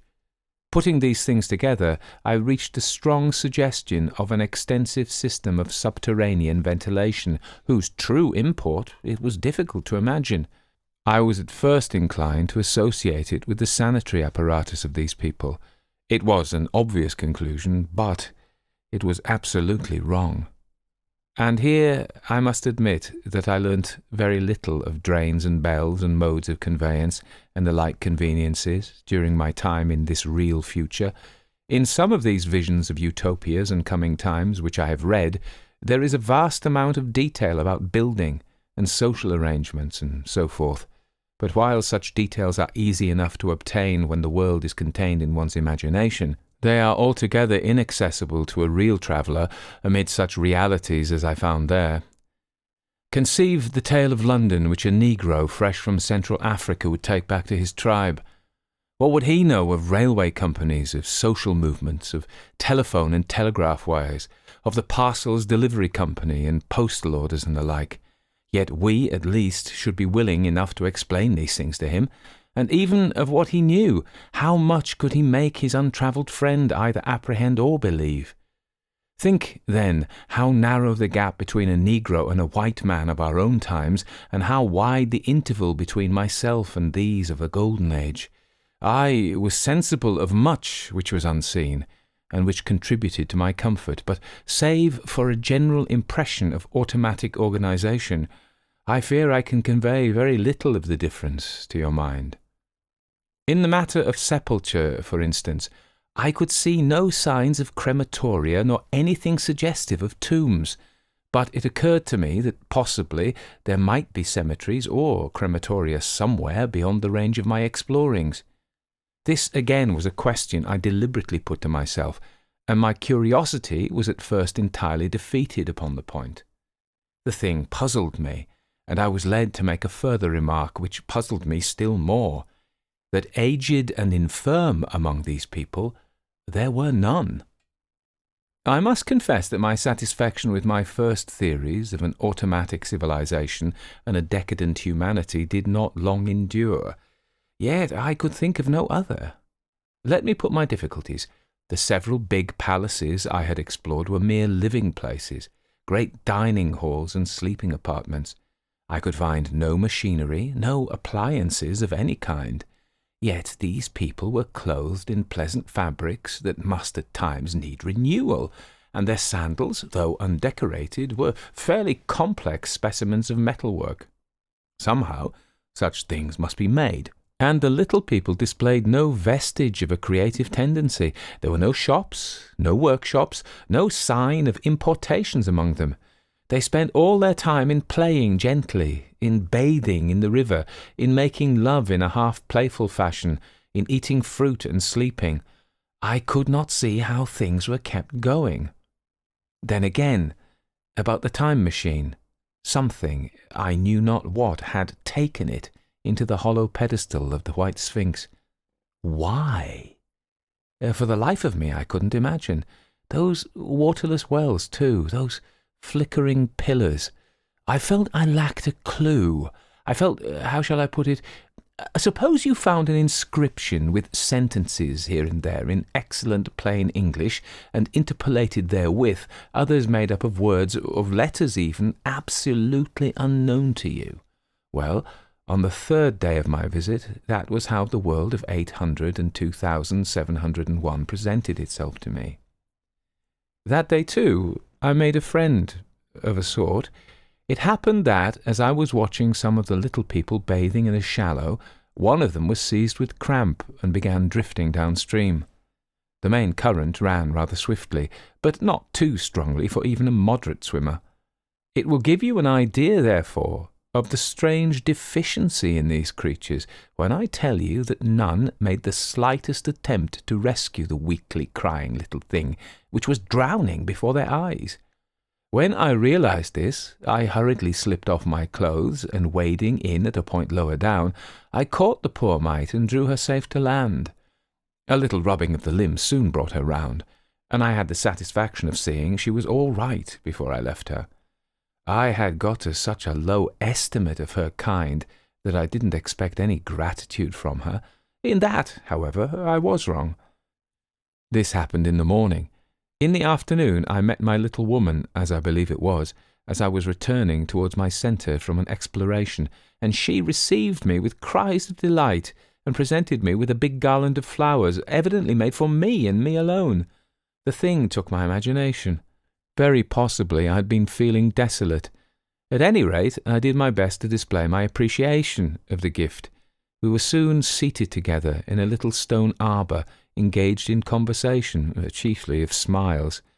The creature's friendliness affected me exactly as a child's might have done. We passed each other flowers, and she kissed my hands. I did the same to hers. Then I tried talk, and found that her name was Weena, which, though I don't know what it meant, somehow seemed appropriate enough. That was the beginning of a queer friendship which lasted a week, and ended, as I will tell you. She was exactly like a child. She wanted to be with me always. She tried to follow me everywhere, and on my next journey out and about it went to my heart to tire her down and leave her at last, exhausted, and calling after me rather plaintively. But the problems of the world had to be mastered. I had not, I said to myself, come into the future to carry on a miniature flirtation. Yet her distress when I left her was very great. Her expostulations at the parting were sometimes frantic, and I think altogether I had as much trouble as comfort from her devotion. Nevertheless, she was, somehow, a very great comfort. I thought it was mere childish affection that made her cling to me. Until it was too late, I didn't clearly know what I had inflicted upon her when I left her, nor, until it was too late, did I clearly understand what she was to me. For, by merely seeming fond of me and showing, in her weak, futile way, that she cared for me, the little doll of a creature presently gave my return to the neighbourhood of the White Sphinx almost a feeling of coming home, and I would watch for her tiny figure of white and gold as soon as I came over the hill. It was from her, too, that I learnt that fear had not yet left the world. She was fearless enough in the daylight, and she had the oddest confidence in me. For once, in a foolish moment, I made threatening grimaces at her, and she simply laughed at them. But she dreaded the dark, dreaded shadows, dreaded black things. Darkness to her was one thing dreadful. It was a singularly passionate emotion, and it set me thinking and observing. I discovered then, among other things, that these little people gathered into the great houses after dark and slept in droves. To enter upon them without a light was to put them into a tumult of apprehension. I never found one out of doors or one sleeping alone within doors after dark. Yet I was still such a blockhead that I missed the lesson of that fear, and in spite of Weena's distress, I insisted upon sleeping away from these slumbering multitudes. It troubled her greatly, but in the end her odd affection for me triumphed, and for 5 of the nights of our acquaintance, including the last night of all, she slept with her head pillowed on my arm. But my story slips away from me as I speak of her. It must have been the night before her rescue that I was awakened about dawn. I had been restless, dreaming most disagreeably that I was drowned, and that sea anemones were feeling over my face with their soft palps. I woke with a start, and with an odd fancy that some greyish animal had just rushed out of the chamber. I tried to get to sleep again, but I felt restless and uncomfortable. It was that dim grey hour when things are just creeping out of darkness, when everything is colourless and clear-cut, and yet unreal. I got up and went down into the great hall, and so out upon the flagstones in front of the palace. I thought I would make a virtue of necessity and see the sunrise. The moon was setting, and the dying moonlight and the first pallor of dawn were mingled in a ghastly half-light. The bushes were inky black, the ground a sombre grey, the sky colourless and cheerless, and up on the hill I thought I could see ghosts. 3 several times as I scanned the slope I saw white figures. Twice I fancied I saw a solitary white ape-like creature running rather quickly up the hill, and once, near the ruins, I saw a leash of them carrying some dark body. They moved hastily. I didn't see what became of them. It seemed that they had vanished among the bushes. The dawn was still indistinct, you must understand. I was feeling that chill, uncertain, early morning feeling you may have known. I doubted my eyes. As the eastern sky grew brighter and the light of the day came on, and its vivid colouring returned upon the world once more, I scanned the view keenly, but I saw no vestige of my white figures. They were mere creatures of the half-light. They must have been ghosts, I said. I wonder whence they dated. For a queer notion of Grant Allen's came into my head and amused me. If each generation die and leave ghosts, he argued, the world at last will get overcrowded with them. On that theory, they would have grown innumerable some 800,000 years hence, and it was no great wonder to see 4 at once. But the jest was unsatisfying, and I was thinking of these figures all the morning, until Weena's rescue drove them out of my head. I associated them in some indefinite way with the white animal I had startled in my first passionate search for the time machine. But Weena was a pleasant substitute. Yet all the same, they were soon destined to take far deadlier possession of my mind. I think I have said how much hotter than our own was the weather of this golden age. I cannot account for it. It may be that the sun was hotter, or the earth nearer the sun. It is usual to assume that the sun will go on cooling steadily in the future, but people unfamiliar with such speculations as those of the younger Darwin forget that the planets must ultimately fall back one by one into the parent body. As these catastrophes occur, the sun will blaze with renewed energy, and it may be that some inner planet had suffered this fate. Whatever the reason, the fact remains that the sun was very much hotter than we know it.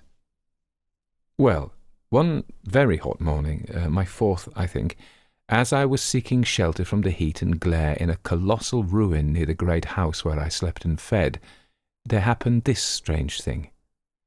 Clambering among these heaps of masonry, I found a narrow gallery whose end and side windows were blocked by fallen masses of stone. By contrast with the brilliancy outside, it seemed at first impenetrably dark to me. I entered it groping, for the change from light to blackness made spots of colour swim before me. Suddenly I halted, spellbound. A pair of eyes, luminous by reflection against the daylight without, was watching me out of the darkness. The old instinctive dread of wild beasts came upon me. I clenched my hands and steadfastly looked into the glaring eyeballs. I was afraid to turn. Then the thought of the absolute security in which humanity appeared to be living came to my mind, and then I remembered that strange terror of the dark. Overcoming my fear to some extent, I advanced a step and spoke. I will admit that my voice was harsh and ill-controlled. I put out my hand and touched something soft. At once the eyes darted sideways and something white ran past me.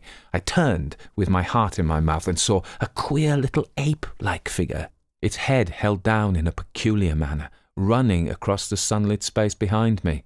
It blundered against a block of granite, staggered aside, and in a moment was hidden in a black shadow beneath another pile of ruined masonry. My impression of it is, of course, imperfect, but I know it was a dull white and had strange, large, greyish-red eyes. Also, that there was flaxen hair on its head and down its back.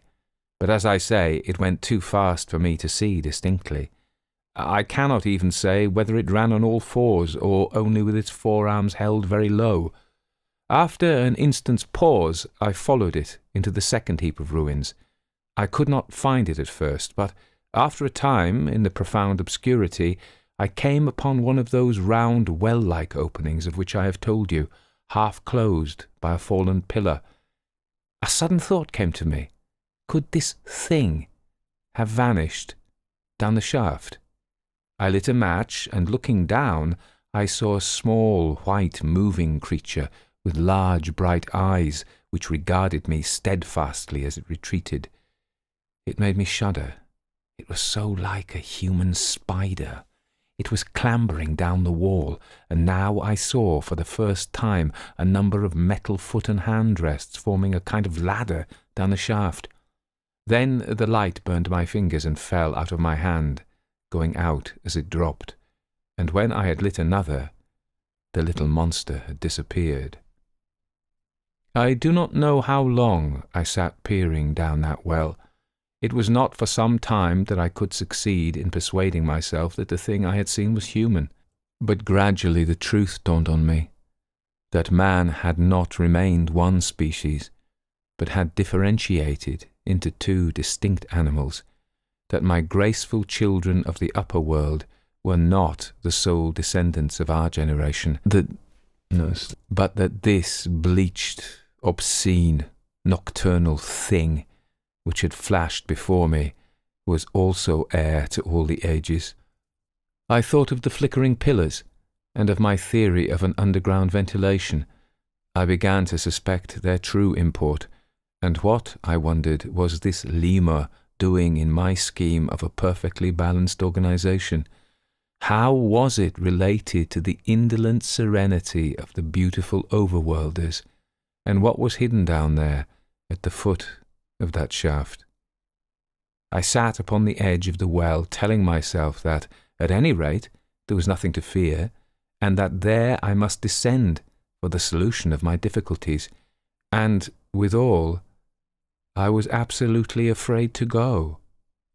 As I hesitated, two of the beautiful upper-world people came running in their amorous sport across the daylight in the shadow. The male pursued the female, flinging flowers at her as he ran.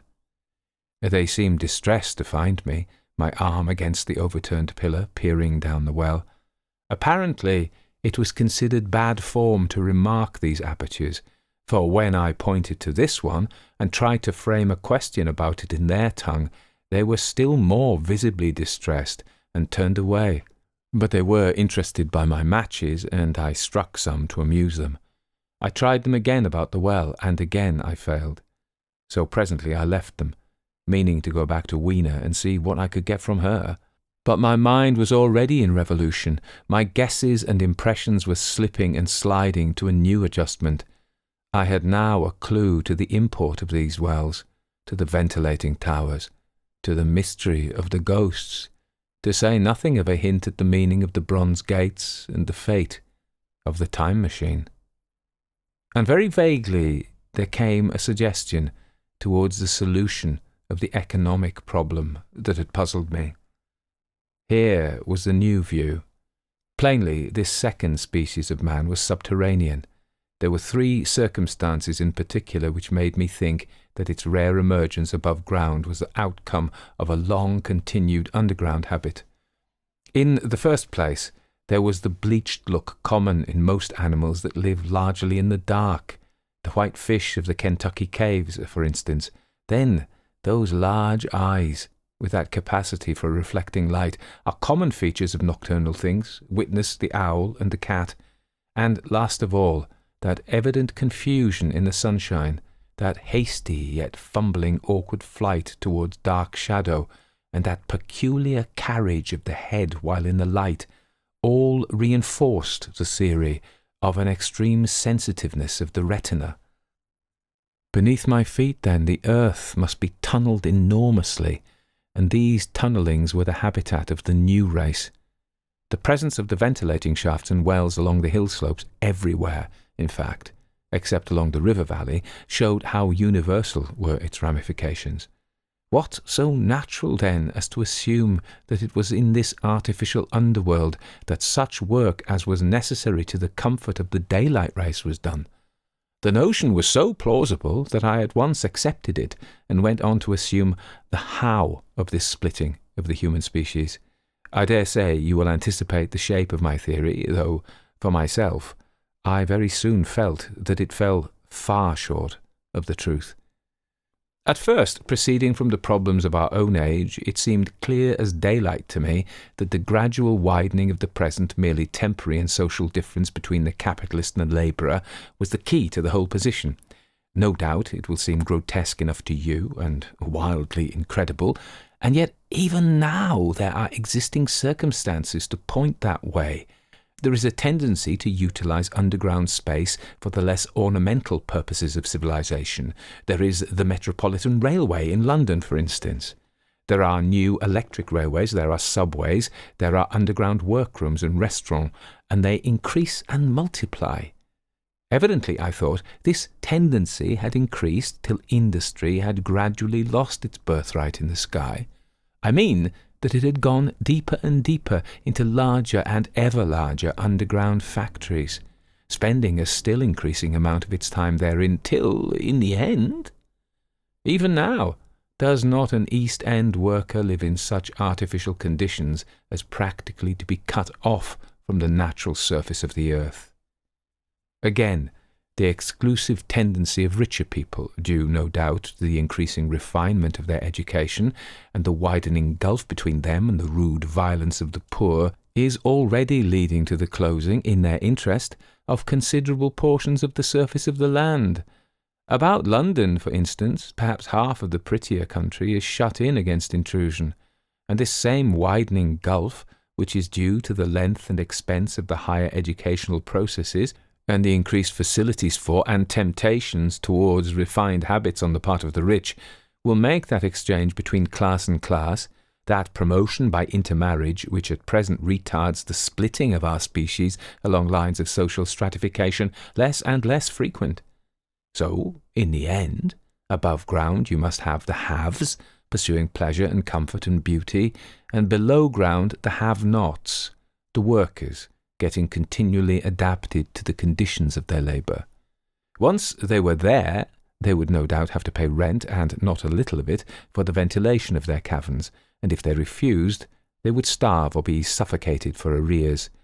Such of them as were so constituted as to be miserable and rebellious would die, and in the end, the balance being permanent, the survivors would become as well adapted to the conditions of underground life, and as happy, in their way, as the overworld people were to theirs. As it seemed to me, the refined beauty and etiolated pallor followed naturally enough. The great triumph of humanity I had dreamed of took a different shape in my mind. It had been no such triumph of moral education and general cooperation as I had imagined.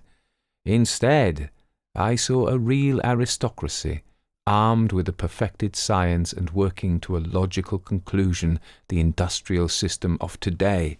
Its triumph had not been simply a triumph over nature, but a triumph over nature and the fellow man. This, I must warn you, was my theory at the time. I had no convenient cicerone in the pattern of the utopian books. My explanation may be absolutely wrong. I still think it is the most plausible one. But even on this supposition, the balanced civilization that was at last attained must have long since passed its zenith, and was now far fallen into decay. The too perfect security of the overworlders had led them to a slow movement of degeneration, to a general dwindling in size, strength, and intelligence. That I could see clearly enough. What had happened to the undergrounders I did not yet suspect, but from what I had seen of the Morlocks, that, by the by, was the name by which these creatures were called, I could imagine that the modification of the human type was even far more profound than among the Eloi, the beautiful race that I already knew. Then came troublesome doubts. Why had the Morlocks taken my time machine? For I felt sure it was they who had taken it. Why, too, if the Eloi were masters, could they not restore the machine to me? And why were they so terribly afraid of the dark? I proceeded, as I have said, to question Weena about this underworld, but here again I was disappointed. At first she would not understand my questions, and presently she refused to answer them. She shivered as though the topic was unendurable, and when I pressed her, perhaps a little too harshly, she burst into tears. They were the only tears, except my own, I ever saw in that golden age. When I saw them, I ceased abruptly to trouble about the Morlocks, and was only concerned in banishing these signs of her human inheritance from Weena's eyes. And very soon she was smiling and clapping her hands, while I solemnly burnt a match. 9. The Morlocks. It may seem odd to you, but it was 2 days before I could follow up the new-found clue in what was manifestly the proper way. I felt a peculiar shrinking from those pallid bodies. They were just the half-bleached colour of the worms and things one sees preserved in spirit in the zoological museum, and they were filthily cold to the touch. Probably my shrinking was largely due to the sympathetic influence of the Eloi, whose disgust of the Morlocks I now began to appreciate. The next night I did not sleep well. Probably my health was a little disordered. I was oppressed with perplexity and doubt. Once or twice I had a feeling of intense fear, for which I could perceive no definite reason. I remember creeping noiselessly into the great hall where the little people were sleeping in the moonlight. That night Weena was among them, and feeling reassured by their presence.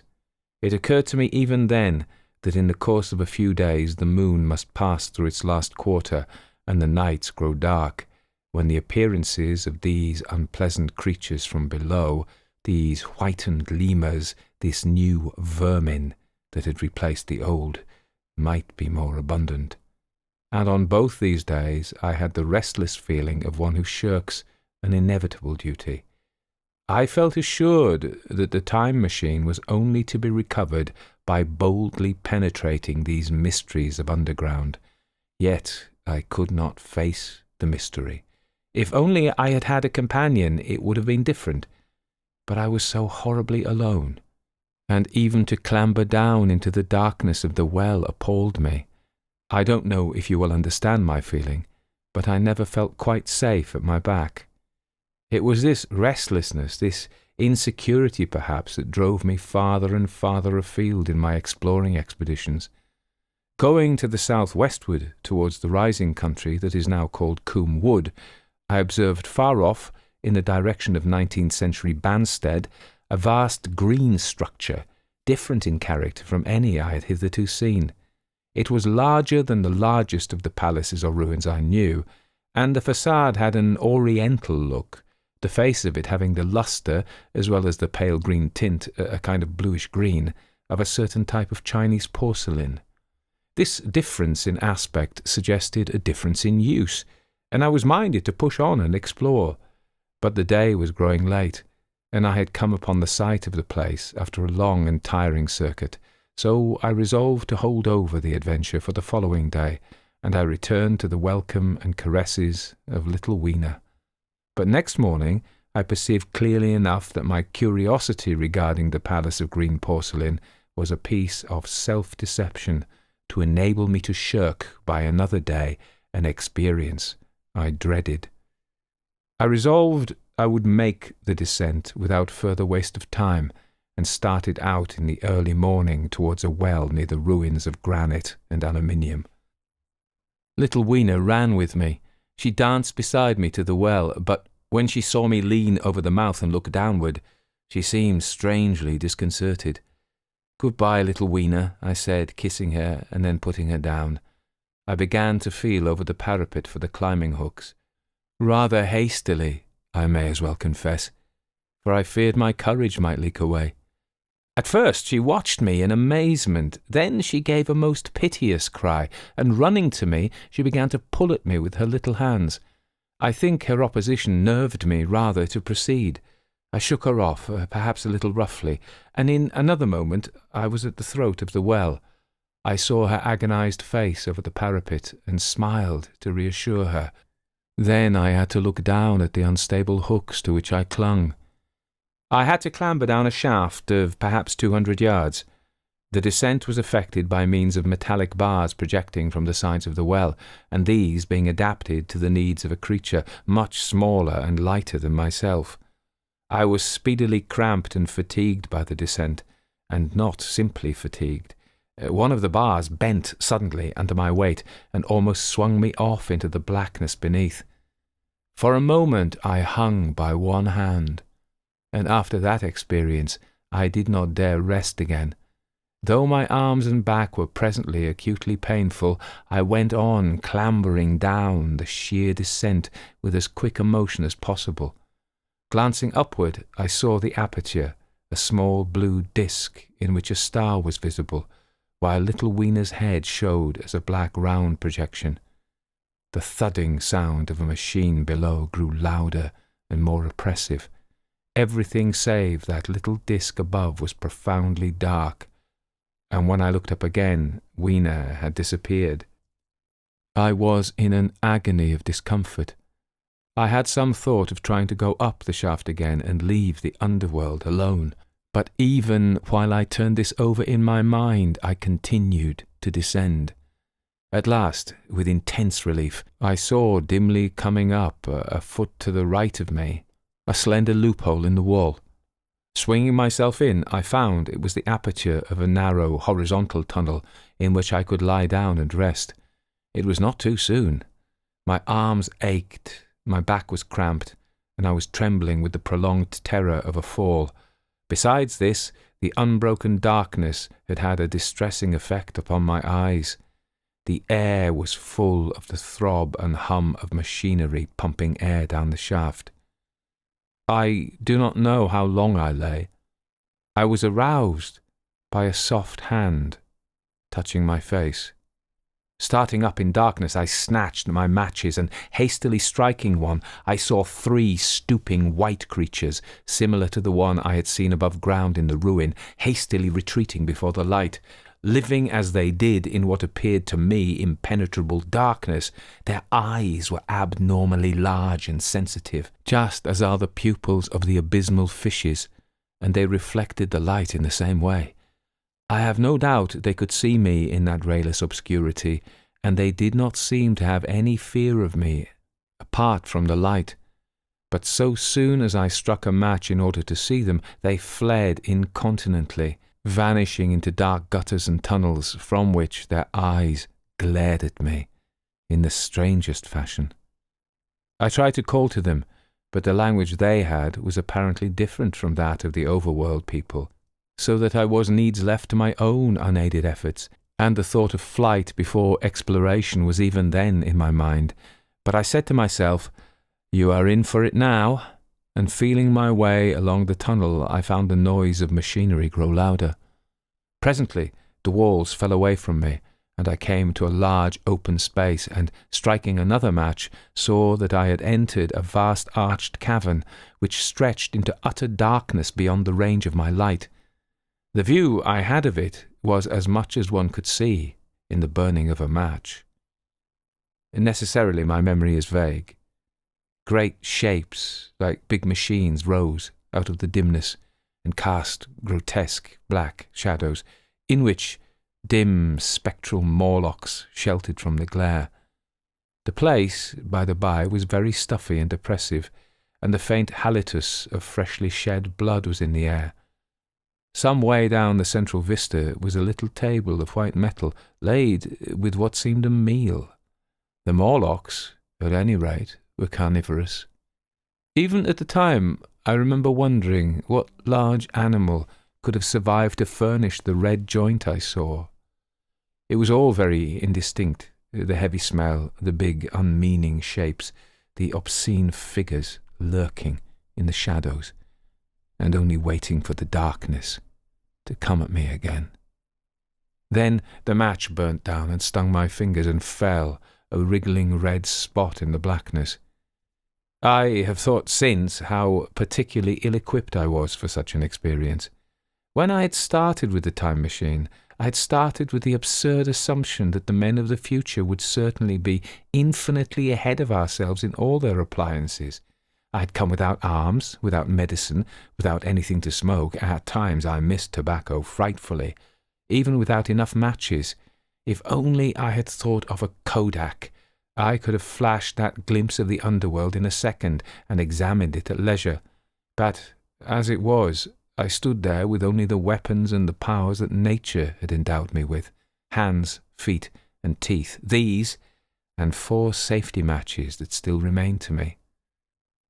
I was afraid to push my way in among all this machinery in the dark, and it was only with my last glimpse of light I discovered that my store of matches had run low. It had never occurred to me until that moment that there was any need to economize them, and I had wasted almost half the box in astonishing the overworlders, to whom fire was a novelty. Now, as I say, I had 4 left, and while I stood in the dark, a hand touched mine.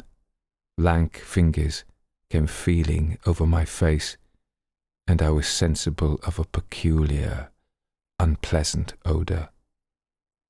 I fancied I heard the breathing of a crowd of those dreadful little beings about me. I felt the box of matches in my hand being gently disengaged, and other hands behind me plucking at my clothing. The sense of these unseen creatures examining me was indescribably unpleasant. The sudden realization of my ignorance of their ways of thinking and doing came home to me very vividly in the darkness. I shouted at them as loudly as I could. They started away, and then I could feel them approaching me again. They clutched at me more boldly, whispering odd sounds to each other. I shivered violently and shouted again, rather discordantly. This time they were not so seriously alarmed, and they made a queer laughing noise as they came back at me. I will confess I was horribly frightened. I determined to strike another match and escape under the protection of its glare. I did so, and eking out the flicker with a scrap of paper from my pocket, I made good my retreat to the narrow tunnel. But I had scarce entered this when my light was blown out, and in the blackness I could hear the Morlocks rustling like wind among leaves and pattering like the rain as they hurried after me. In a moment I was clutched by several hands, and there was no mistaking that they were trying to haul me back. I struck another light and waved it in their dazzled faces. You can scarce imagine how nauseatingly inhuman they looked, those pale, chinless faces and great, lidless, pinkish-grey eyes, as they stared in their blindness and bewilderment.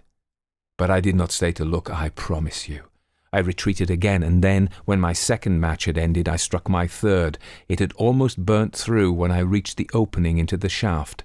I lay down on the edge, for the throb of the great pump below made me giddy. Then I felt sideways for the projecting hooks, and as I did so, my feet were grasped from behind, and I was violently tugged backward. I lit my last match, and it incontinently went out. But I had my hand on the climbing bars now, and kicking violently, I disengaged myself from the clutches of the Morlocks, and was speedily clambering up the shaft, while they stayed peering and blinking up at me, all but one little wretch who followed me for some way, and well nigh secured my boot as a trophy. That climb seemed interminable to me. With the last 20 or 30 feet of it, a deadly nausea came upon me. I had the greatest difficulty in keeping my hold. The last few yards was a frightful struggle against this faintness. Several times my head swam, and I felt all the sensations of falling. At last, however, I got over the well-mouth somehow, and staggered out of the ruin into the blinding sunlight. I fell upon my face. Even the soil smelt clean and sweet. Then I remember Weena kissing my hands and ears, and the voices of others among the Eloi. Then, for a time, I was insensible. 10. When night came. Now indeed I seemed in a worse case than before. Hitherto, except during my night's anguish at the loss of the time machine, I had felt a sustaining hope of ultimate escape, but that hope was staggered by these new discoveries. Hitherto, I had merely thought myself impeded by the childish simplicity of the little people, and by some unknown forces which I had only to understand to overcome. But there was an altogether new element in the sickening quality of the Morlocks, a something inhuman and malign. Instinctively I loathed them. Before, I had felt as a man might feel who had fallen into a pit. My concern was with the pit and how to get out of it. Now, I felt like a beast in a trap, whose enemy would come upon him soon. The enemy I dreaded may surprise you. It was the darkness of the new moon. Weena had put this into my head by some at first incomprehensible remarks about the dark nights. It was not now such a very difficult problem to guess what the coming dark nights might mean. The moon was on the wane. Each night there was a longer interval of darkness, and I now understood, to some slight degree at least, the reason of the fear of the little upper-world people for the dark. I wondered vaguely what foul villainy it might be that the Morlocks did under the new moon. I felt pretty sure now that my second hypothesis was all wrong. The upper-world people might once have been the favoured aristocracy, and the Morlocks their mechanical servants, but that had long since passed away.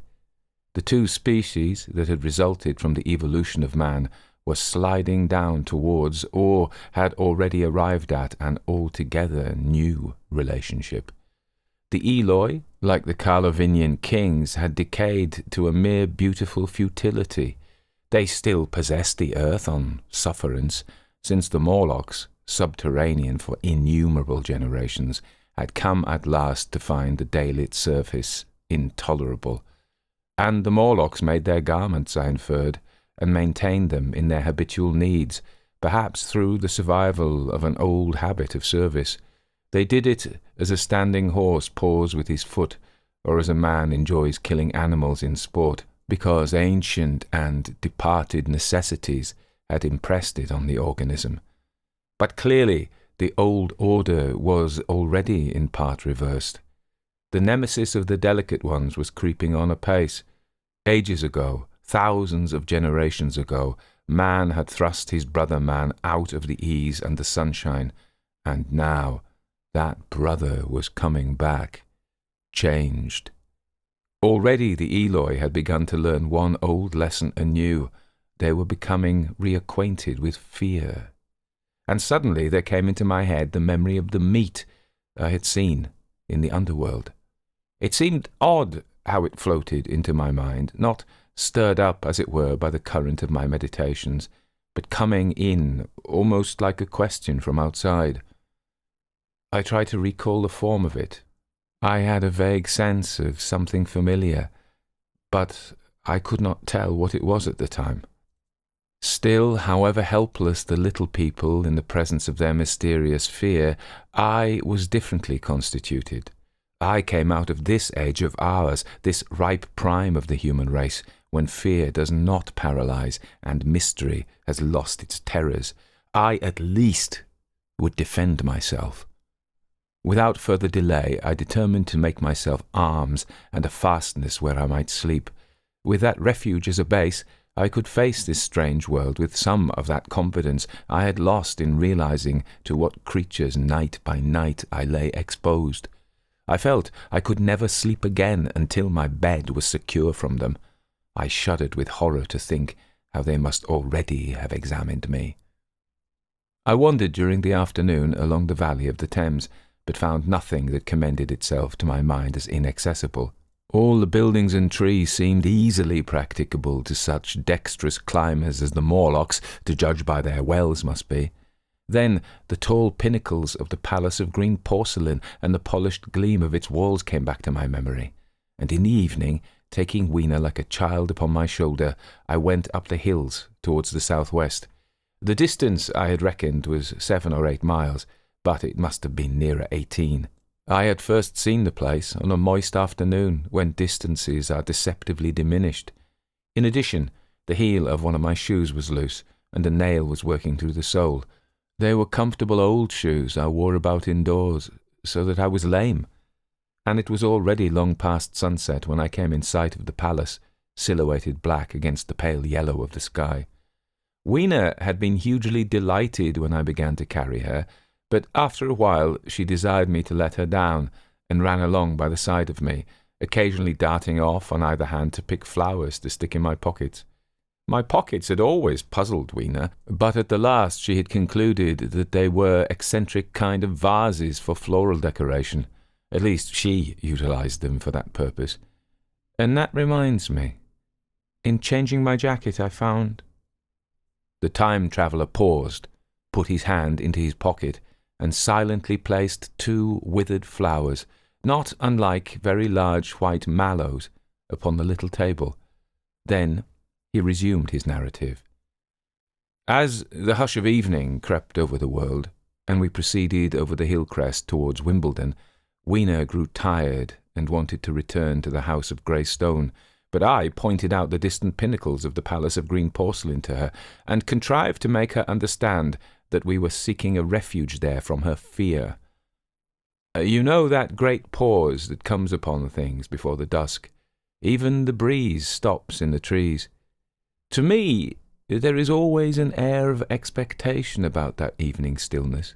The sky was clear, remote, and empty, save for a few horizontal bars far down in the sunset. Well, that night the expectation took the colour of my fears. In that darkling calm, my senses seemed preternaturally sharpened.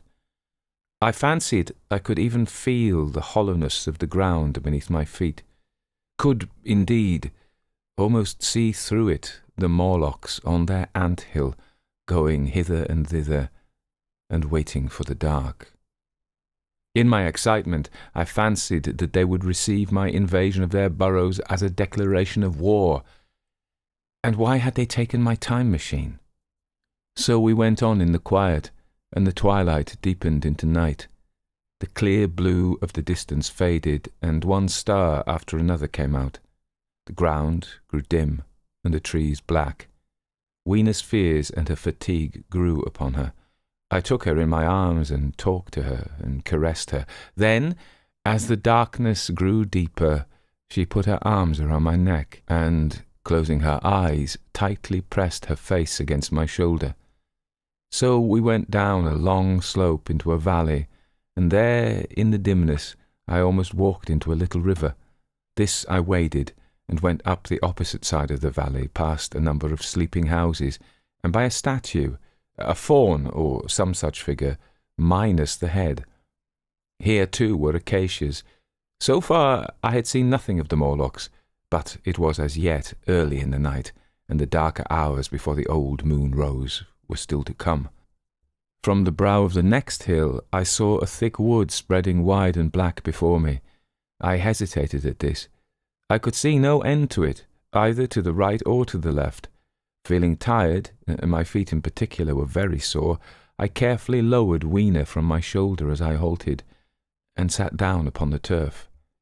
I could no longer see the palace of green porcelain, and I was in doubt of my direction. I looked into the thickness of the wood and thought of what it might hide. Under that dense tangle of branches, one would be out of sight of the stars, even were there no other lurking danger, a danger I did not care to let my imagination loose upon.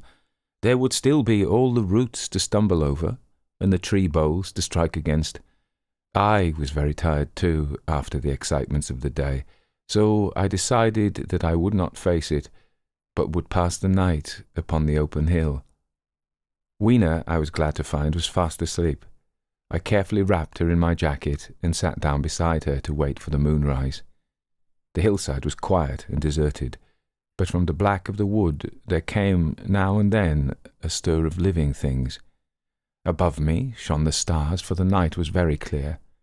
I felt a certain sense of friendly comfort in their twinkling. All the old constellations had gone from the sky, however. That slow movement, which is imperceptible in 100 human lifetimes, had long since rearranged them in unfamiliar groupings. But the Milky Way, it seemed to me, was still the same tattered streamer of stardust as of yore. Southward, as I judged it, was a very bright red star that was new to me. It was even more splendid than our own green Sirius, and amid all these scintillating points of light, one bright planet shone kindly and steadily, like the face of an old friend. Looking at these stars suddenly dwarfed my own troubles, and all the gravities of terrestrial life. I thought of their unfathomable distance, and the slow, inevitable drift of their movements out of the unknown past into the unknown future. I thought of the great processional cycle that the pole of the earth describes. Only 40 times had that silent revolution occurred during all the years that I had traversed, and during these few revolutions all the activity, all the traditions, the complex organizations, the nations, languages, literatures, aspirations, even the mere memory of man as I knew him, had been swept out of existence. Instead were these frail creatures who had forgotten their high ancestry, and the white things of which I went in terror. Then I thought of the great fear that was between the two species, and for the first time with a sudden shiver came the clear knowledge of what the meat I had seen might be. Yet it was too horrible. I looked at little Weena sleeping beside me, her face white and star-like under the stars, and forthwith dismissed the thought. Through that long night I held my mind off the Morlocks as well as I could, and whiled away the time by trying to fancy I could find signs of the old constellations in the new confusion. The sky kept very clear, except for a hazy cloud or so. No doubt I dozed at times. Then, as my vigil wore on, came a faintness in the eastward sky, like the reflection of some colourless fire, and the old moon rose, thin and peaked and white, and close behind, and overtaking it, and overflowing it, the dawn came, pale at first, and then growing pink and warm. No Morlocks had approached us. Indeed, I had seen none upon the hill that night, and in the confidence of renewed day, it almost seemed to me that my fear had been unreasonable. I stood up and found my foot with the loose heel swollen at the ankle and painful under the heel, so I sat down again, took off my shoes, and flung them away. I awakened Weena, and we went down into the wood, now green and pleasant instead of black and forbidding. We found some fruit wherewith to break our fast. We soon met others of the dainty ones, laughing and dancing in the sunlight, as though there were no such thing in nature as the night. And then I thought once more of the meat that I had seen. I felt assured now of what it was, and from the bottom of my heart I pitied this last feeble rill from the great flood of humanity. Clearly, at some time in the long ago of human decay, the Morlocks' food had run short. Possibly they had lived on rats and such like vermin. Even now man is far less discriminating and exclusive in his food than he was, far less than any monkey. His prejudice against human flesh is no deep-seated instinct. And so these inhuman sons of men... I tried to look at the thing in a scientific spirit. After all, they were less human and more remote than our cannibal ancestors of 3,000 or 4,000 years ago, and the intelligence that would have made this state of things a torment had gone. Why should I trouble myself? These Eloi were mere fatted cattle, which the ant-like Morlocks preserved and preyed upon, probably saw to the breeding of. And there was Weena, dancing at my side. Then I tried to preserve myself from the horror that was coming upon me by regarding it as a rigorous punishment of human selfishness. Man had been content to live in ease and delight upon the labours of his fellow man, had taken necessity as his watchword and excuse, and in the fullness of time necessity had come home to him. I even tried a Carlyle-like scorn of this wretched aristocracy in decay, but this attitude of mind was impossible. However great their intellectual degradation, the Eloi had kept too much of the human form not to claim my sympathy, and to make me perforce a sharer in their degradation and their fear. I had at that time very vague ideas as to the course I should pursue. My first was to secure some safe place of refuge, and to make myself such arms of metal or stone as I could contrive. That necessity was immediate. In the next place, I hoped to procure some means of fire, so that I should have the weapon of a torch at hand, for nothing, I knew, would be more efficient against these Morlocks. Then I wanted to arrange some contrivance to break open the doors of bronze under the white sphinx. I had in mind a battering ram. I had a persuasion that if I could enter those doors and carry a blaze of light before me, I should discover my time machine and escape. I could not imagine the Morlocks were strong enough to move it far away. Weena I had resolved to bring with me to our own time, and turning such schemes over in my mind, I pursued our way towards the building which my fancy had chosen as our dwelling. 11. The Palace of Green Porcelain.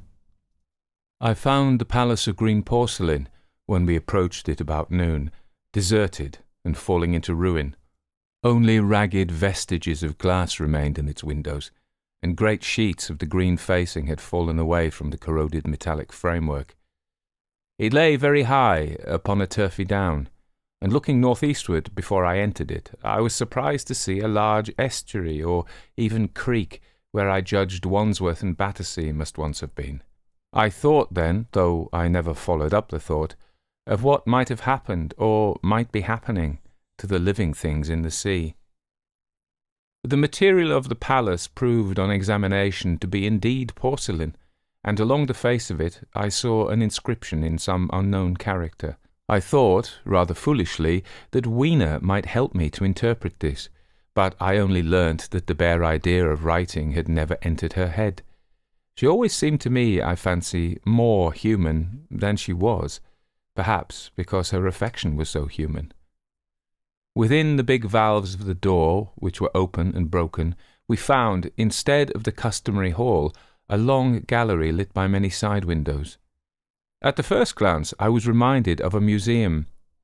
The tiled floor was thick with dust, and a remarkable array of miscellaneous objects was shrouded in the same grey covering. Then I perceived, standing strange and gaunt in the centre of the hall, what was clearly the lower part of a huge skeleton. I recognized by the oblique feet that it was some extinct creature, after the fashion of the megatherium. The skull and the upper bones lay beside it, in the thick dust, and in one place where rainwater had dropped through a leak in the roof, the thing itself had been worn away.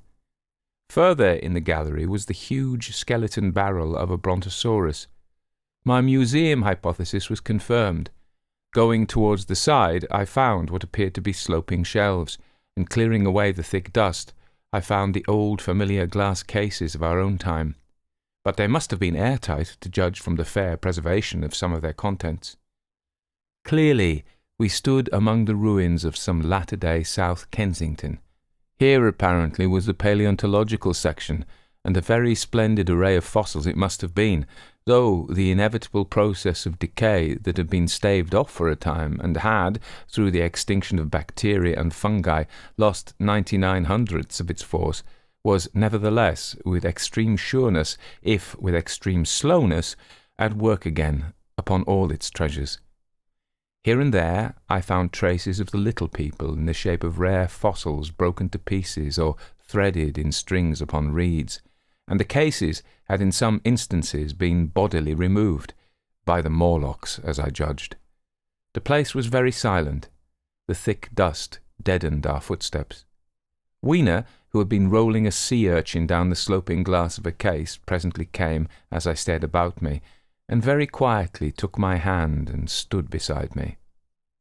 And at first I was so much surprised by this ancient monument of an intellectual age that I gave no thought to the possibilities it presented.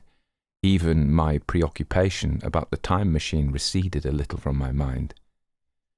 To judge from the size of the place, this palace of green porcelain had a great deal more in it than a gallery of paleontology, possibly historical galleries it might be, even a library.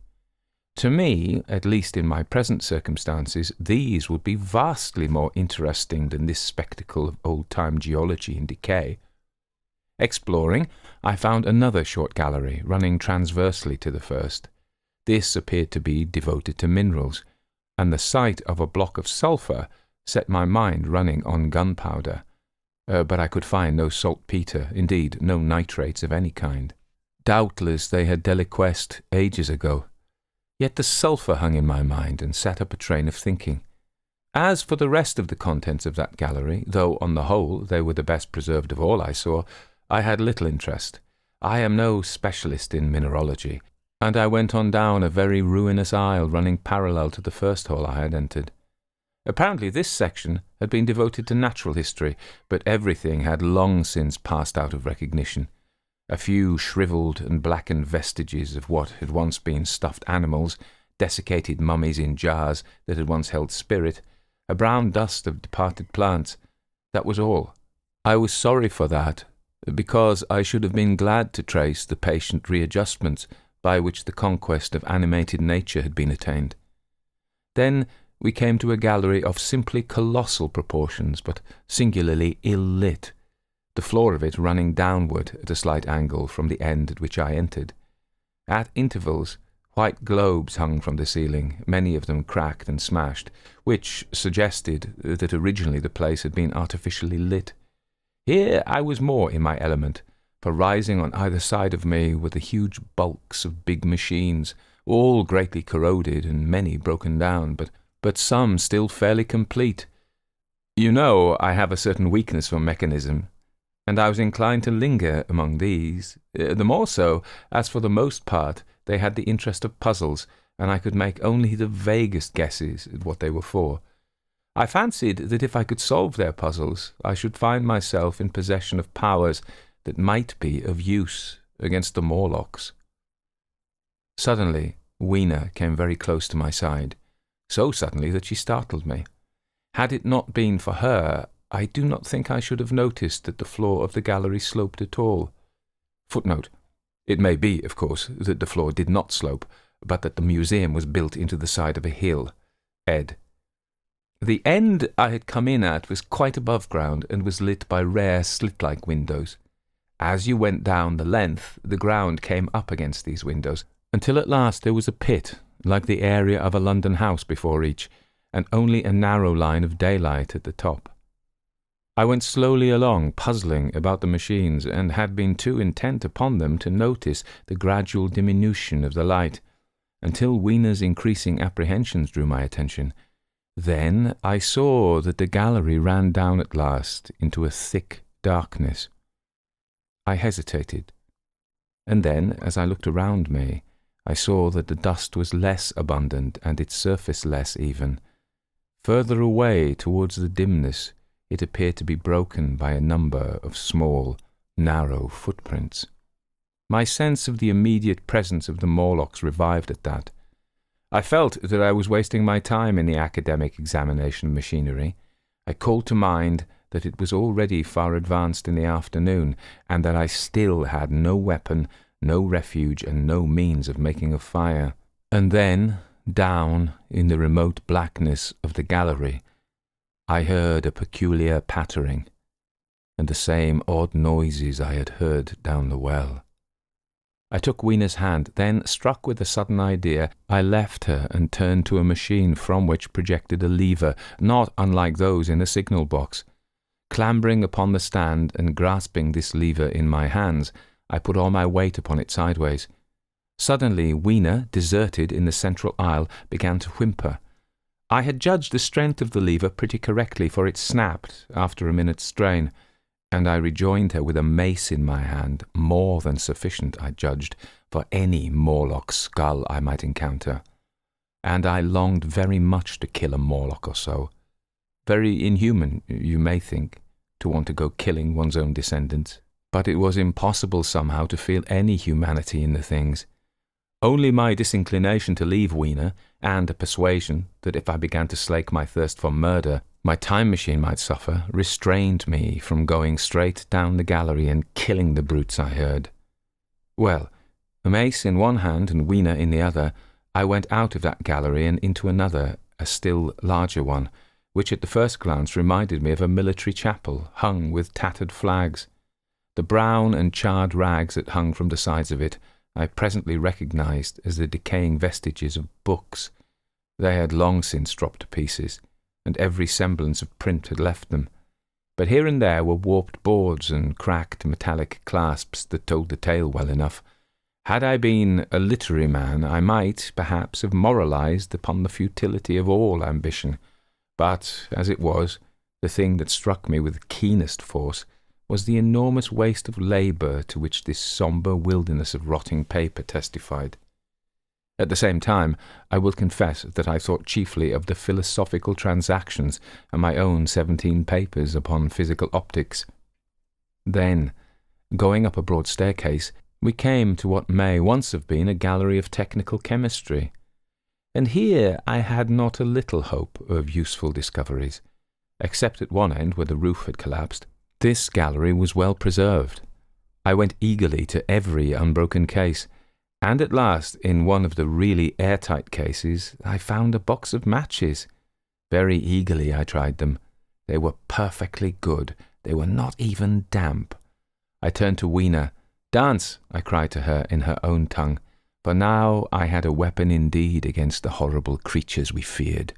And so, in that derelict museum, upon the thick, soft carpeting of dust, to Wiener's huge delight, I solemnly performed a kind of composite dance, whistling The Land of Leal as cheerfully as I could. In part it was a modest can-can, in part a step dance, in part a skirt dance, so far as my tailcoat permitted, and in part original, for I am naturally inventive, as you know. Now, I still think that for this box of matches to have escaped the wear of time for immemorial years was a most strange, as for me it was a most fortunate thing. Yet, oddly enough, I found a far unlikelier substance, and that was camphor. I found it in a sealed jar that by chance, I suppose, had been really hermetically sealed. I fancied at first that it was paraffin wax and smashed the glass accordingly, but the odour of camphor was unmistakable. In the universal decay, this volatile substance had chanced to survive, perhaps through many thousands of centuries. It reminded me of a sepia painting I had once seen, done from the ink of a fossil belemnite that must have perished and become fossilized millions of years ago. I was about to throw it away, but I remembered that it was inflammable and burnt with a good bright flame, was in fact an excellent candle, and I put it in my pocket. I found no explosives, however, nor any means of breaking down the bronze doors. As yet, my iron crowbar was the most helpful thing I had chanced upon. Nevertheless, I left that gallery greatly elated. I cannot tell you all the story of that long afternoon. It would require a great effort of memory to recall my explorations in all the proper order. I remember a long gallery of rusting stands of arms, and how I hesitated between my crowbar and a hatchet or a sword. I could not carry both, however, and my bar of iron promised best against the bronze gates. There were numbers of guns, pistols, and rifles. The most were masses of rust, but many were of some new metal and still fairly sound.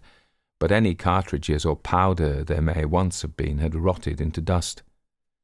One corner I saw was charred and shattered, perhaps, I thought, by an explosion among the specimens. In another place was a vast array of idols, Polynesian, Mexican, Grecian, Phoenician, every country on earth, I should think. And here, yielding to an irresistible impulse, I wrote my name upon the nose of a steatite monster from South America that particularly took my fancy. As the evening drew on, my interest waned. I went through gallery after gallery, dusty, silent, often ruinous.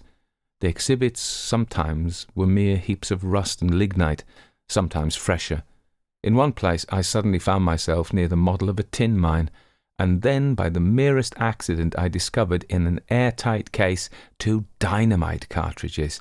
I shouted "Eureka!" and smashed the case with joy. Then came a doubt. I hesitated. Then, selecting a little side gallery, I made my essay. I never felt such a disappointment as I did in waiting 5, 10, 15 minutes for an explosion that never came.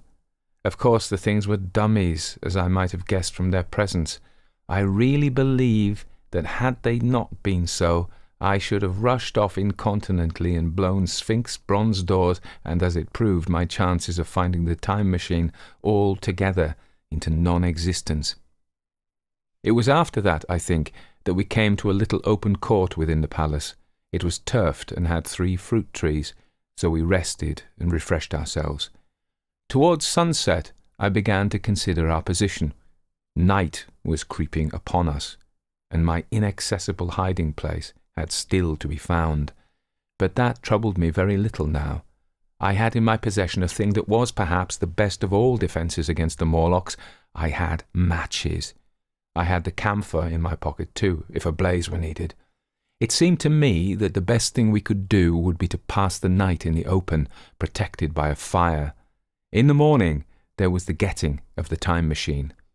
Towards that, as yet, I had only my iron mace, but now, with my growing knowledge, I felt very differently towards those bronze doors.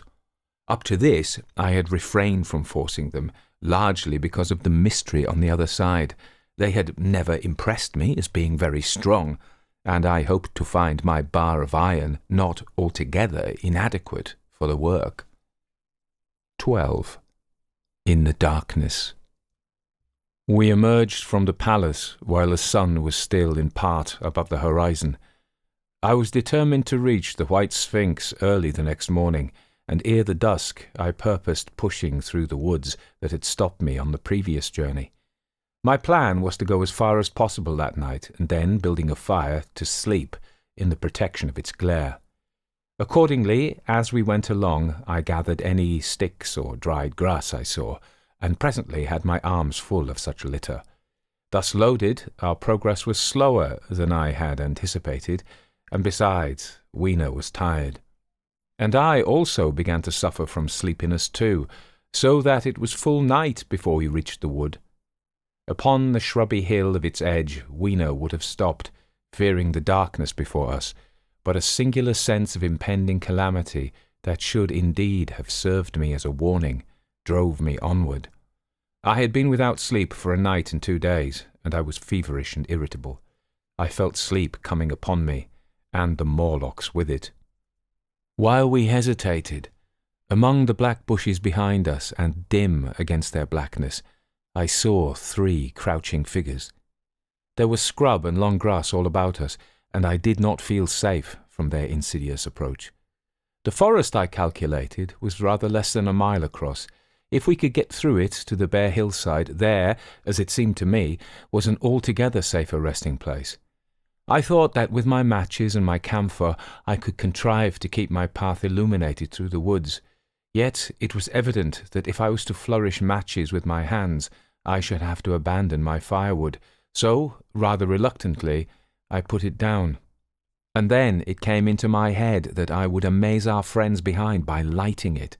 I was to discover the atrocious folly of this proceeding, but it came to my mind as an ingenious move for covering our retreat.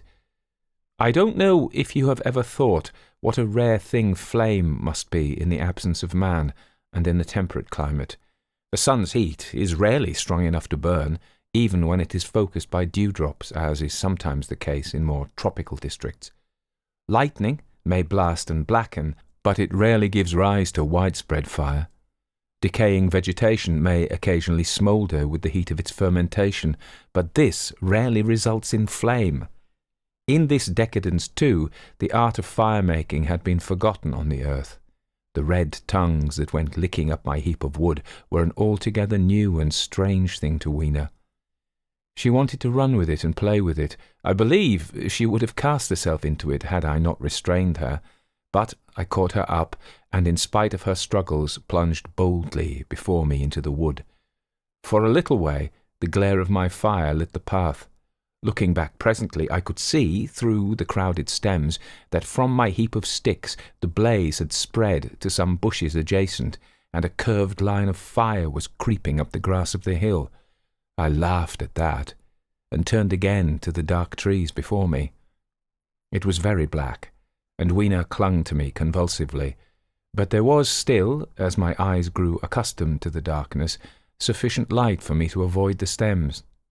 Overhead it was simply black, except where a gap of remote blue sky shone down upon us here and there.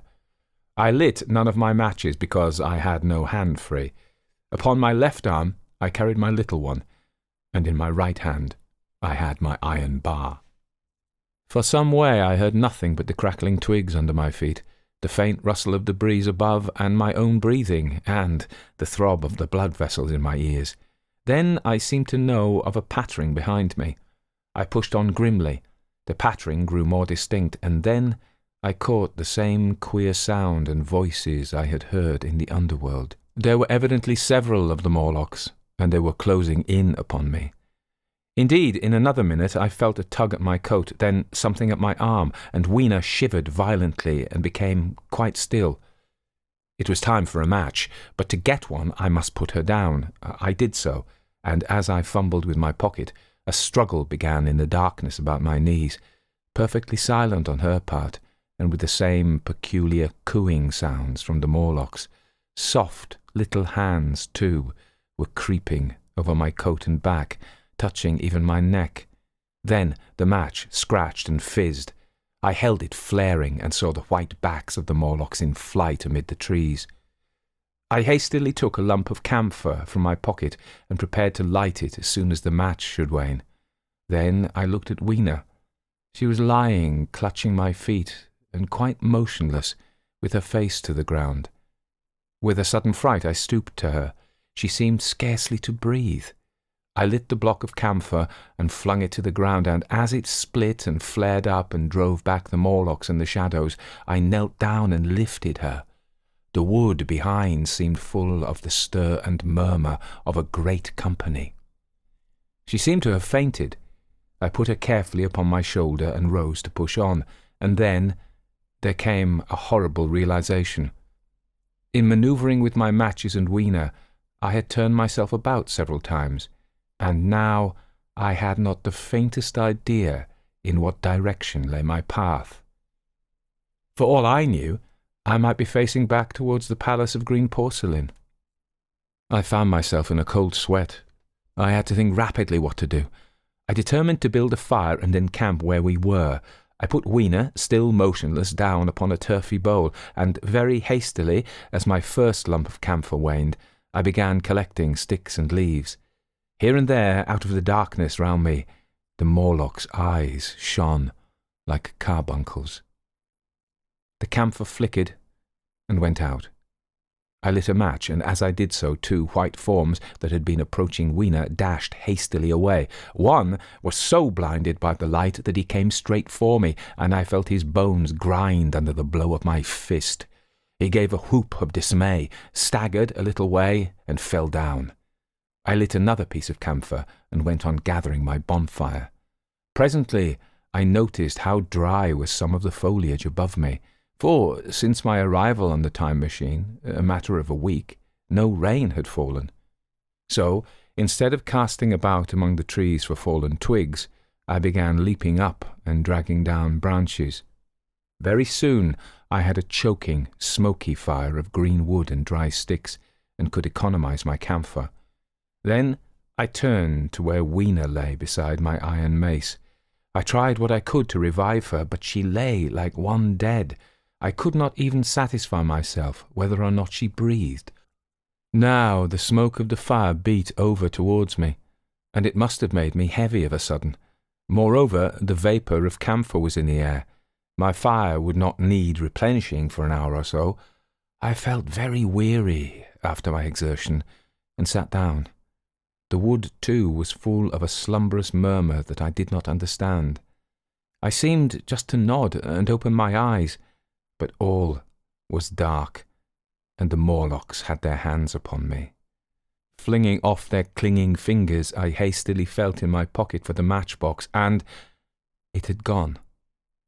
Then they gripped and closed with me again. In a moment I knew what had happened. I had slept, and my fire had gone out, and the bitterness of death came over my soul. The forest seemed full of the smell of burning wood. I was caught by the neck, by the hair, by the arms, and pulled down. It was indescribably horrible in the darkness to feel all these soft creatures heaped upon me. I felt as if I was in a monstrous spider's web. I was overpowered and went down. I felt little teeth nipping at my neck. I rolled over, and as I did so my hand came against my iron lever. It gave me strength. I struggled up, shaking the human rats from me, and holding the bar short, I thrust where I judged their faces might be. I could feel a succulent giving of flesh and bone under my blows, and for a moment I was free. The strange exultation that so often seems to accompany hard fighting came upon me. I knew that both I and Weena were lost, but I determined to make the Morlocks pay for their meat. I stood with my back to a tree, swinging the iron bar before me. The whole wood was full of the stir and cries of them. A minute passed. Their voices seemed to rise to a higher pitch of excitement, and their movements grew faster, yet none came within reach. I stood glaring at the blackness, then suddenly came hope. What if the Morlocks were afraid?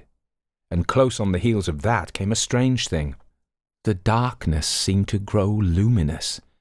Very dimly I began to see the Morlocks about me, 3 battered at my feet, and then I recognized with incredulous surprise that the others were running in an incessant stream, as it seemed, from behind me and away through the wood in front, and their backs seemed no longer white but reddish.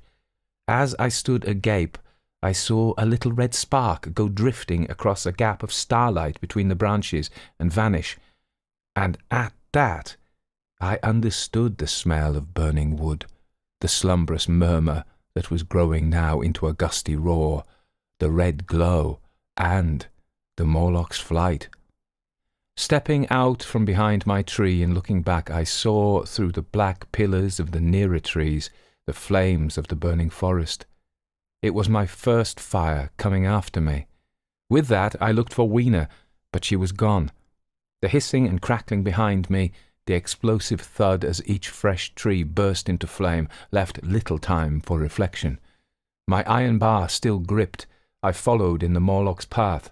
It was a close race. Once the flames crept forward so swiftly on my right as I ran that I was outflanked and had to strike off to the left. But at last I emerged upon a small open space, and as I did so, a Morlock came blundering towards me and past me, and went on straight into the fire. And now I was to see the most weird and horrible thing, I think of all, that I beheld in that future age. This whole space was as bright as day with the reflection of the fire. In the centre was a hillock or tumulus, surrounded by a scorched hawthorn.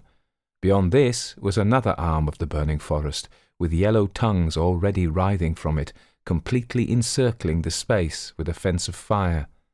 Upon the hillside were some 30 or 40 Morlocks, dazzled by the light and heat, and blundering hither and thither against each other in their bewilderment.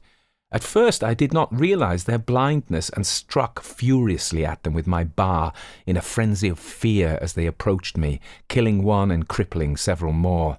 But when I had watched the gestures of one of them groping under the hawthorn against the red sky, and heard their moans, I was assured of their absolute helplessness and misery in the glare, and I struck no more of them. Yet every now and then one would come straight towards me, setting loose a quivering horror that made me quick to elude him. At one time the flames died down somewhat, and I feared the foul creatures would presently be able to see me.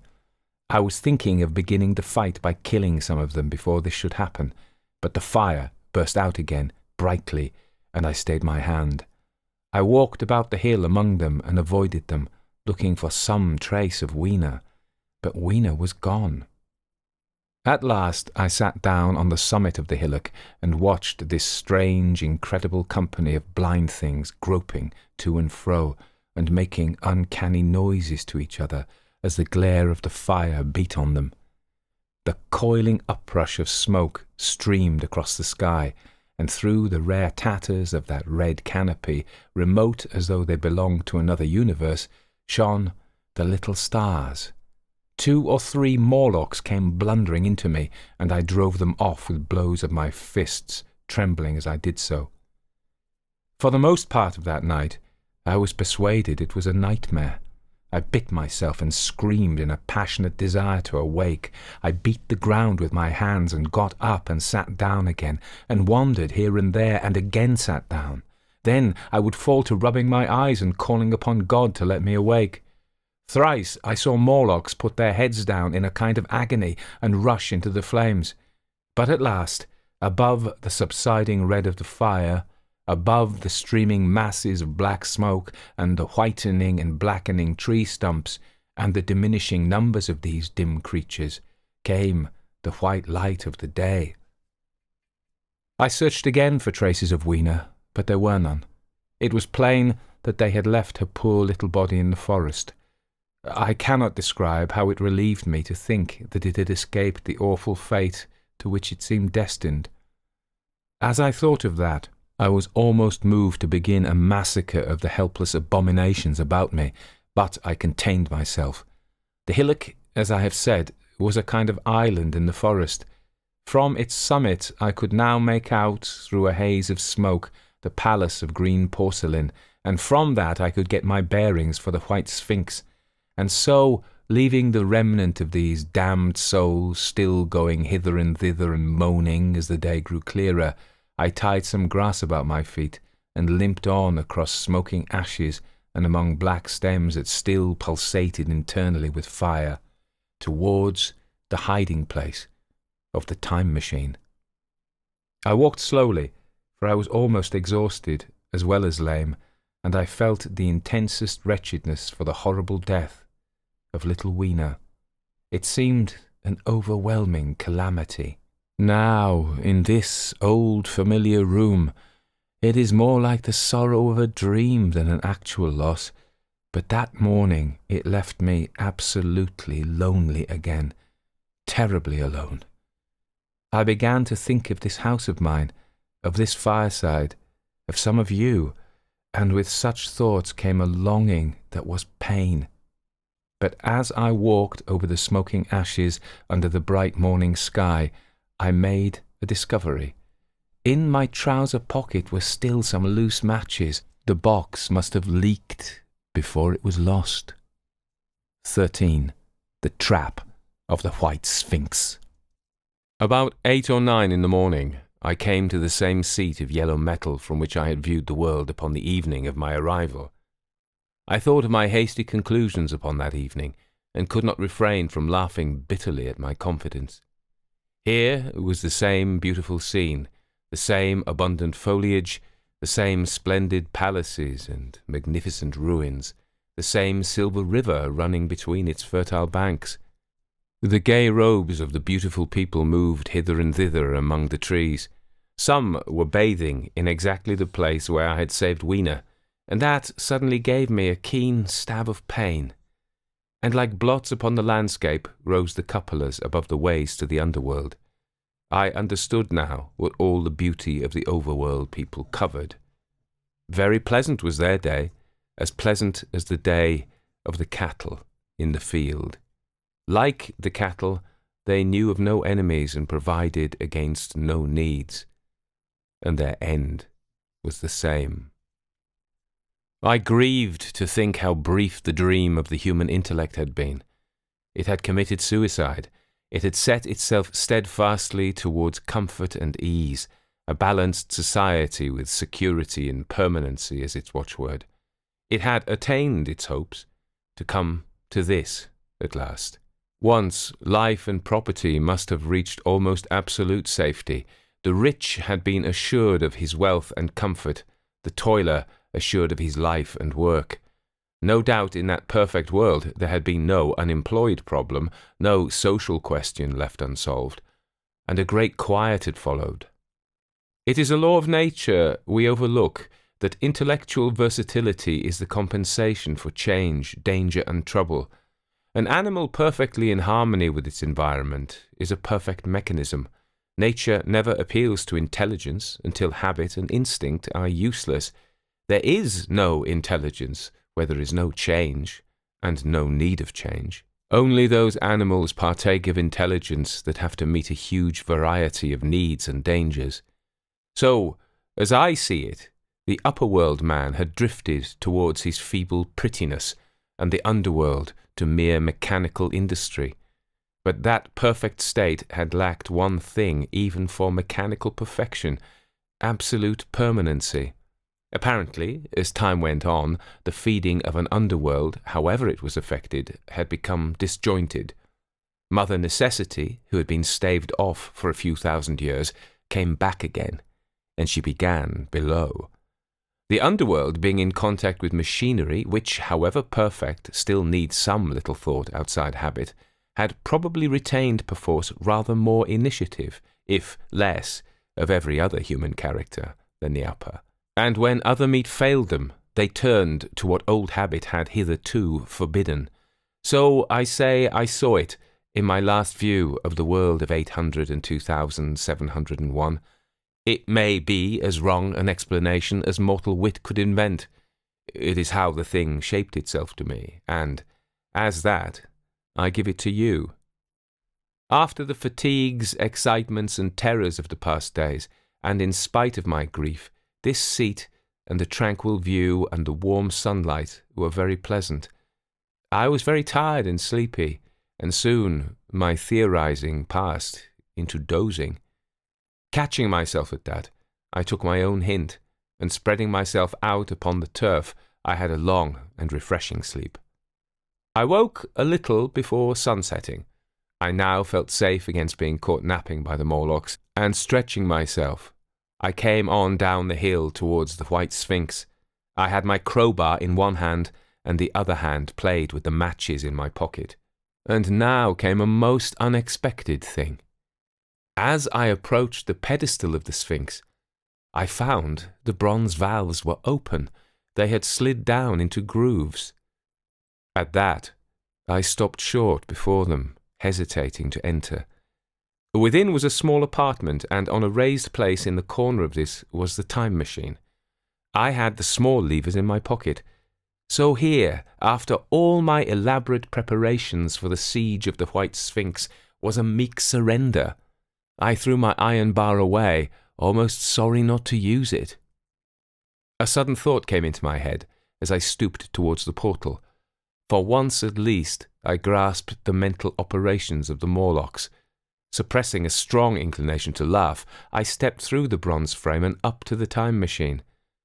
I was surprised to find it had been carefully oiled and cleaned. I have suspected since that the Morlocks had even partially taken it to pieces while trying in their dim way to grasp its purpose. Now, as I stood and examined it, finding a pleasure in the mere touch of the contrivance, the thing I had expected happened. The bronze panels suddenly slid up and struck the frame with a clang. I was in the dark, trapped. So the Morlocks thought. At that, I chuckled gleefully. I could already hear their murmuring laughter as they came towards me. Very calmly, I tried to strike the match. I had only to fix on the levers and depart then, like a ghost. But I had overlooked one little thing. The matches were of that abominable kind that light only on the box. You may imagine how all my calm vanished. The little brutes were close upon me. One touched me. I made a sweeping blow in the dark at them with the levers and began to scramble into the saddle of the machine. Then came one hand upon me and then another. Then I had simply to fight against their persistent fingers for my levers and at the same time feel for the studs over which these fitted. One indeed they almost got away from me. As it slipped from my hand, I had to butt in the dark with my head. I could hear the Morlock's skull ring to recover it. It was a nearer thing than the fight in the forest, I think, this last scramble. But at last the lever was fixed and pulled over. The clinging hands slipped from me. The darkness presently fell from my eyes.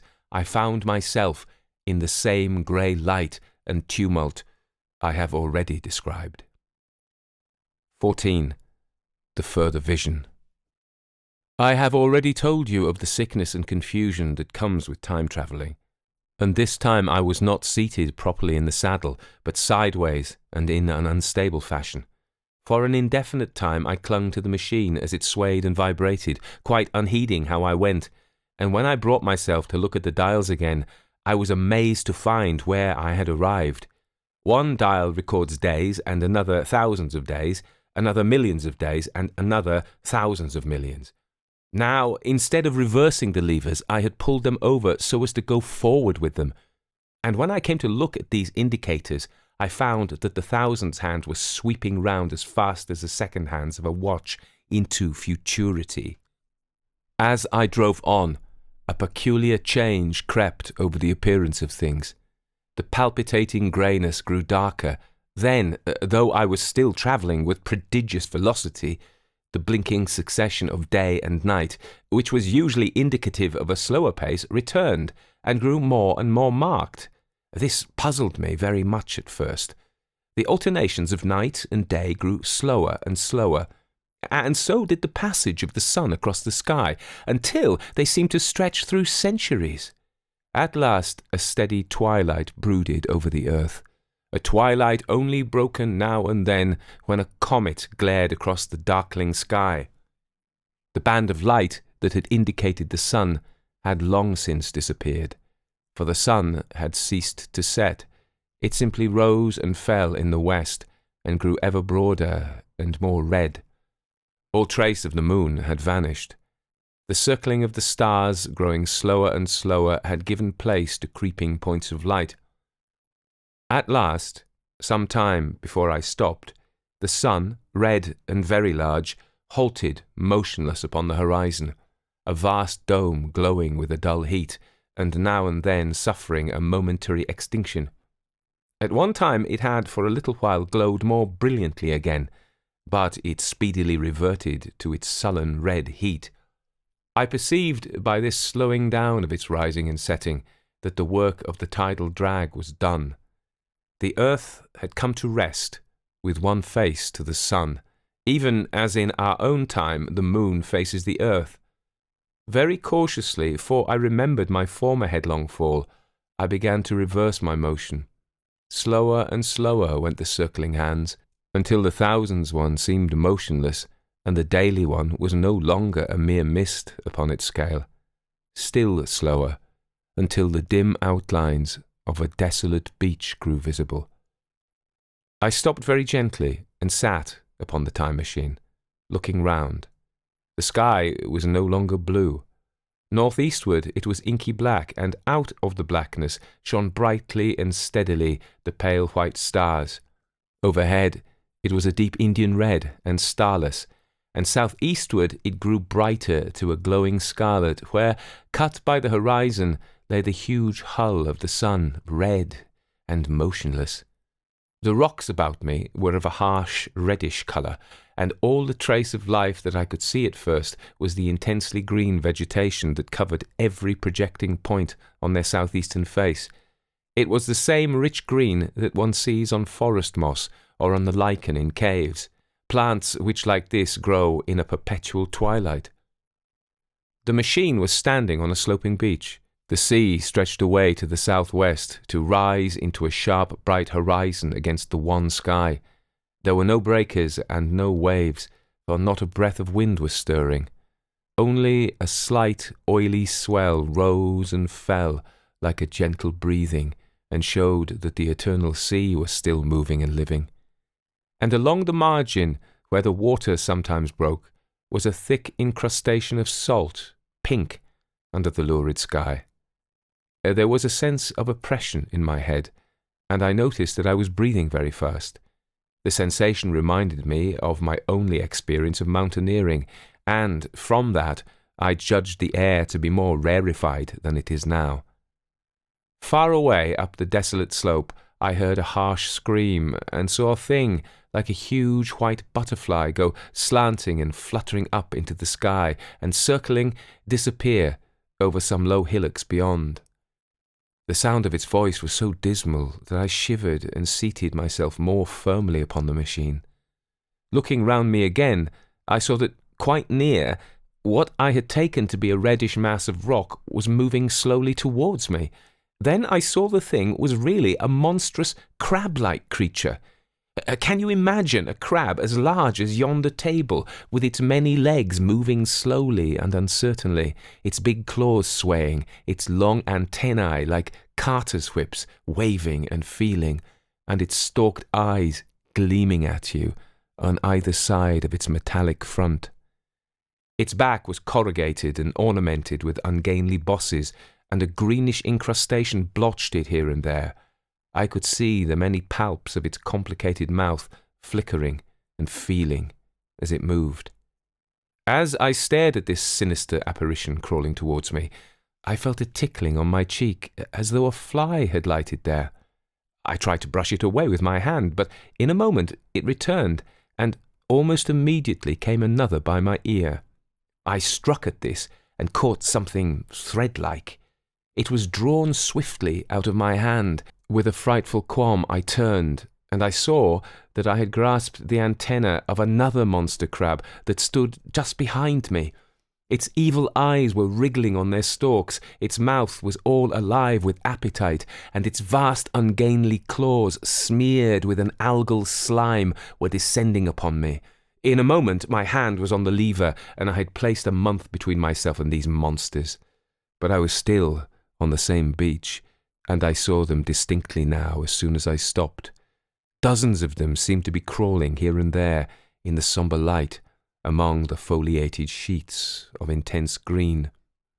I cannot convey the sense of abominable desolation that hung over the world. The red eastern sky, the northward blackness, the salt Dead Sea, the stony beach crawling with these foul, slow-stirring monsters, the uniform, poisonous-looking green of the lichenous plants, the thin air that hurts one's lungs, all contributed to an appalling effect. I moved on 100 years, and there was the same red sun, a little larger, a little duller, the same dying sea, the same chill air, and the same crowd of earthy crustacea creeping in and out among the green weed and the red rocks. And in the westward sky, I saw a curved pale line like a vast new moon. So I travelled, stopping ever and again in great strides of 1,000 years or more, drawn on by the mystery of the earth's fate, watching with a strange fascination the sun grow larger and duller in the westward sky, and the life of the old earth ebb away. At last, more than 30 million years hence, the huge red-hot dome of the sun had come to obscure nearly 1/10 part of the darkling heavens. Then I stopped once more, for the crawling multitude of crabs had disappeared, and the red beach, save for its livid green liverworts and lichens, seemed lifeless. And now it was flecked with white. A bitter cold assailed me. Rare white flakes ever and again came eddying down. To the northeastward, the glare of snow lay under the starlight of the sable sky, and I could see an undulating crest of hillocks pinkish white. There were fringes of ice along the sea margin, with drifting masses further out, but the main expanse of that salt ocean, all bloody under the eternal sunset, was still unfrozen. I looked about me to see if any traces of animal life remained. A certain indefinable apprehension still kept me in the saddle of the machine, but I saw nothing moving, in earth or sky or sea. The green slime on the rocks alone testified that life was not extinct. A shallow sandbank had appeared in the sea, and the water had receded from the beach. I fancied I saw some black object flopping about upon this bank, but it became motionless as I looked at it, and I judged that my eye had been deceived, and that the black object was merely a rock. The stars in the sky were intensely bright, and seemed to me to twinkle very little. Suddenly I noticed that the circular westward outline of the sun had changed, that a concavity, a bay, had appeared in the curve. I saw this grow larger. For a minute, perhaps, I stared aghast at this blackness that was creeping over the day, and then I realized that an eclipse was beginning. Either the moon or the planet Mercury was passing across the sun's disk. Naturally, at first, I took it to be the moon, but there is much to incline me to believe that what I really saw was the transit of an inner planet passing very near to the earth. The darkness grew apace. A cold wind began to blow in freshening gusts from the east, and the showering white flakes in the air increased in number. From the edge of the sea came a ripple and whisper. Beyond these lifeless sounds, the world was silent. Silent. It would be hard to convey the stillness of it. All the sounds of man, the bleating of sheep, the cries of birds, the hum of insects, the stir that makes the background of our lives, all that was over.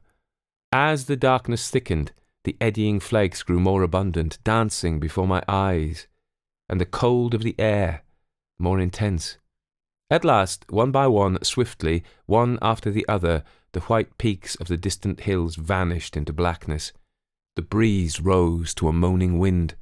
I saw the black central shadow of the eclipse sweeping towards me. In another moment, the pale stars alone were visible. All else was rayless obscurity. The sky was absolutely black. A horror of this great darkness came on me. The cold that smote to my marrow and the pain I felt in breathing overcame me. I shivered, and a deadly nausea seized me. Then, like a red-hot bow in the sky, appeared the edge of the sun. I got off the machine to recover myself. I felt giddy and incapable of facing the return journey. As I stood, sick and confused, I saw again the moving thing upon the shoal. There was no mistake now that it was a moving thing, against the red water of the sea. It was a round thing, the size of a football perhaps, or it may be bigger, and tentacles trailed down from it. It seemed black against the weltering blood-red water, and it was hopping fitfully about. Then I felt I was fainting, but a terrible dread of lying helpless in that remote and awful twilight sustained me while I clambered upon the saddle. 15. The Time Traveller's Return. So I came back. For a long time I must have been insensible upon the machine. The blinking succession of the days and nights was resumed. The sun got golden again, the sky blue. I breathed with greater freedom. The fluctuating contours of the land ebbed and flowed, the hands spun backward upon the dials. At last I saw again the dim shadows of houses, the evidences of decadent humanity. These too changed and passed, and others came. Presently, when the million dial was at 0, I slackened speed. I began to recognize our own pretty and familiar architecture. The thousands hand ran back to the starting point. The night and day flapped slower and slower. Then the old walls of the laboratory came around me. Very gently now, I slowed the mechanism down.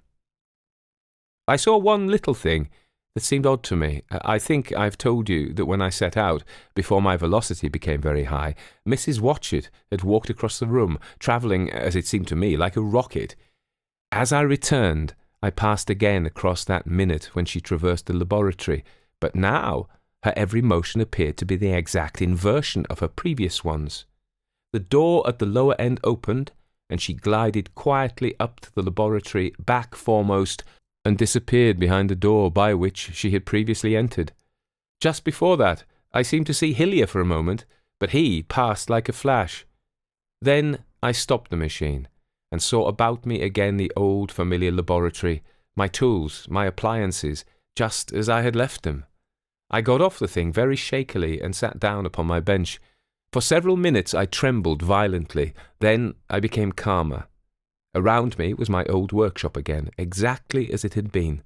I might have slept there, and the whole thing have been a dream. And yet, not exactly. The thing had started from the southeast corner of the laboratory.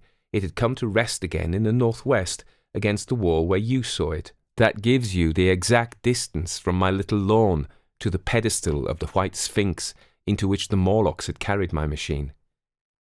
For a time my brain went stagnant. Presently I got up and came through the passage here, limping because my heel was still painful, and feeling sorely begrimed. I saw the Pall Mall Gazette on the table by the door. I found the date was indeed today, and looking at the timepiece saw the hour was almost 8 o'clock. I heard your voices and the clatter of plates. I hesitated. I felt so sick and weak. Then I sniffed good wholesome meat and opened the door on you. You know the rest. I washed and dined, and now I am telling you the story. 16. After the story. I know, he said, after a pause, that all this will be absolutely incredible to you, but to me, the one incredible thing is that I am here tonight in this old familiar room, looking into your friendly faces and telling you these strange adventures. He looked at the medical man. No, I cannot expect you to believe it. Take it as a lie, or a prophecy. Say I dreamed it in the workshop. Consider I have been speculating upon the destinies of our race until I have hatched this fiction. Treat my assertion of its truth as a mere stroke of art to enhance its interest, and taking it as a story, what do you think of it? He took up his pipe and began in his old accustomed manner to tap with it nervously upon the bars of the grate. There was a momentary stillness. Then chairs began to creak and shoes to scrape upon the carpet. I took my eyes off the time-traveller's face and looked round at his audience. They were in the dark, and little spots of colour swam before them. The medical man seemed absorbed in the contemplation of our host. The editor was looking hard at the end of his cigar, the sixth. The journalist fumbled for his watch. The others, as far as I remember, were motionless. The editor stood up with a sigh. "What a pity it is you're not a writer of stories," he said, putting his hand on the time-traveller's shoulder. "You don't believe it?" "Well, I thought not." The time-traveller turned to us. "Where are the matches?" he said. He lit one and spoke over his pipe, puffing. "To tell you the truth, I hardly believe it myself. And yet—" His eye fell with a mute inquiry upon the withered white flowers upon the little table. Then he turned over the hand holding his pipe, and I saw he was looking at some half-healed scars on his knuckles. The medical man rose, came to the lamp, and examined the flowers. "The gynaecum's odd," he said. The psychologist leant forward to see, holding out his hand for a specimen. "I'm hanged if it isn't 1:45, said the journalist. "How shall we get home?" Plenty of cabs at the station, said the psychologist. It's a curious thing, said the medical man, but I certainly don't know the natural order of these flowers. May I have them? The time traveller hesitated, then suddenly, certainly not. Where did you really get them? Said the medical man. The time traveller put his hand to his head. He spoke like one who was trying to keep hold of an idea that eluded him. They were put into my pocket by Weena, when I travelled into time. He stared round the room. I'm damned if it isn't all going. This room and you and the atmosphere of every day is too much for my memory. Did I ever make a time machine, or a model of a time machine, or is it all only a dream? They say life is a dream, a precious poor dream at times, but I can't stand another that won't fit. It's madness. And where did the dream come from? I must look at that machine, if there is one. He caught up the lamp swiftly and carried it flaring red through the door into the corridor. We followed him. There, in the flickering light of the lamp, was the machine, sure enough, squat, ugly, and askew, a thing of brass, ebony, ivory, and translucent, glimmering quartz. Solid to the touch, for I put out my hand and felt the rail of it, and with brown spots and smears upon the ivory, and bits of grass and moss upon the lower parts, and one rail bent awry. The time traveller put the lamp down on the bench and ran his hand along the damaged rail. It's all right now, he said. The story I told you was true. I'm sorry to have brought you out here in the cold. He took up the lamp, and in an absolute silence we returned to the smoking room. He came into the hall with us and helped the editor on with his coat. The medical man looked into his face and, with a certain hesitation, told him he was suffering from overwork, at which he laughed hugely. I remember him standing in the open doorway, bawling, "Good night." I shared a cab with the editor. He thought the tale was a gaudy lie. For my own part, I was unable to come to a conclusion. The story was so fantastic and incredible, the telling so credible and sober. I lay awake most of the night thinking about it. I determined to go next day and see the time traveller again. I was told he was in the laboratory, and being on easy terms in the house, I went up to him. The laboratory, however, was empty. I stared for a minute at the time machine, and put out my hand and touched the lever. At that, the squat, substantial-looking mass swayed like a bough shaken by the wind. Its instability startled me extremely, and I had a queer reminiscence of the childish days when I used to be forbidden to meddle. I came back through the corridor. The time traveller met me in the smoking room. He was coming from the house. He had a small camera under one arm and a knapsack under the other. He laughed when he saw me and gave me an elbow to shake. "I'm frightfully busy," said he, "with that thing in there." "But is it not some hoax?" I said. "Do you really travel through time?" "Really and truly, I do." And he looked frankly into my eyes. He hesitated. His eye wandered about the room. "I only want half an hour," he said. "I know why you came, and it's awfully good of you. There's some magazines here. If you'll stop to lunch, I'll prove you this time travelling up to the hilt, specimens and all, if you'll forgive my leaving you now." I consented, hardly comprehending then the full import of his words, and he nodded and went on down the corridor. I heard the door of the laboratory slam, seated myself in a chair and took up a daily paper. What was he going to do before lunchtime? Then, suddenly, I was reminded by an advertisement that I had promised to meet Richardson, the publisher, at 2. I looked at my watch and saw that I could barely save that engagement. I got up and went down the passage to tell the time traveller. As I took hold of the handle of the door, I heard an exclamation, oddly truncated at the end, and a click and a thud.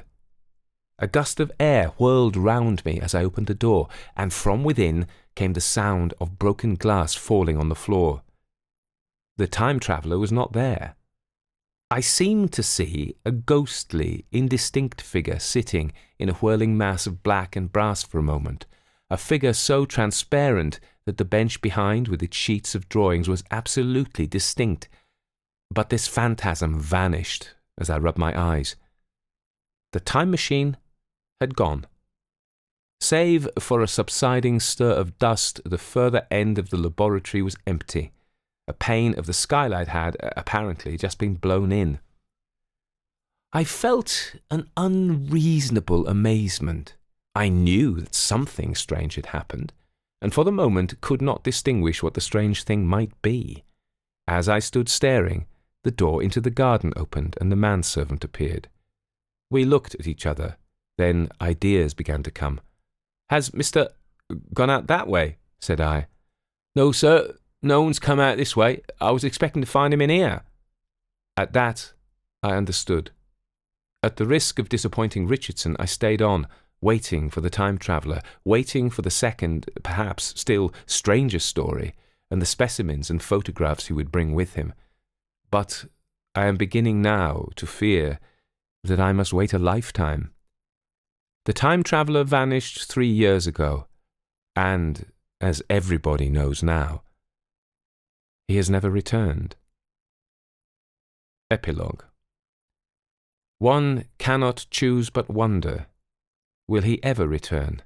It may be that he swept back into the past and fell among the blood-drinking, hairy savages of the age of unpolished stone, into the abysses of the Cretaceous Sea, or among the grotesque saurians, the huge reptilian brutes of the Jurassic times. He may, even now, if I may use that phrase, be wandering on some plesiosaurus-haunted oolitic coral reef, or beside the lonely saline seas of the Triassic age. Or did he go forward, into one of the nearer ages, in which men are still men, but with the riddles of our own time answered and its wearisome problems solved, into the manhood of the race?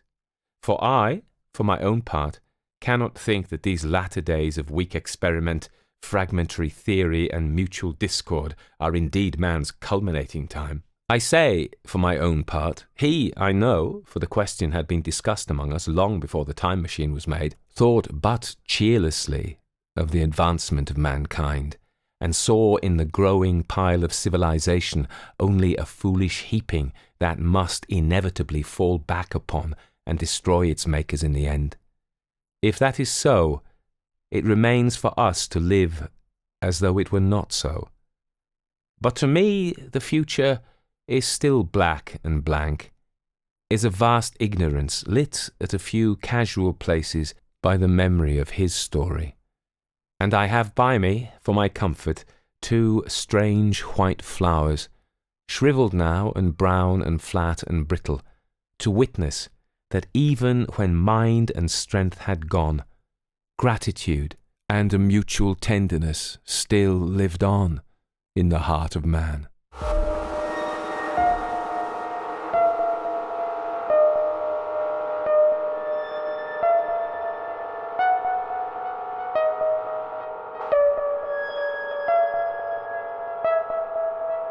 Everybody dies, don't they? Everybody come back, don't they? Isn't that so? Isn't that so? Isn't that so? Isn't that so?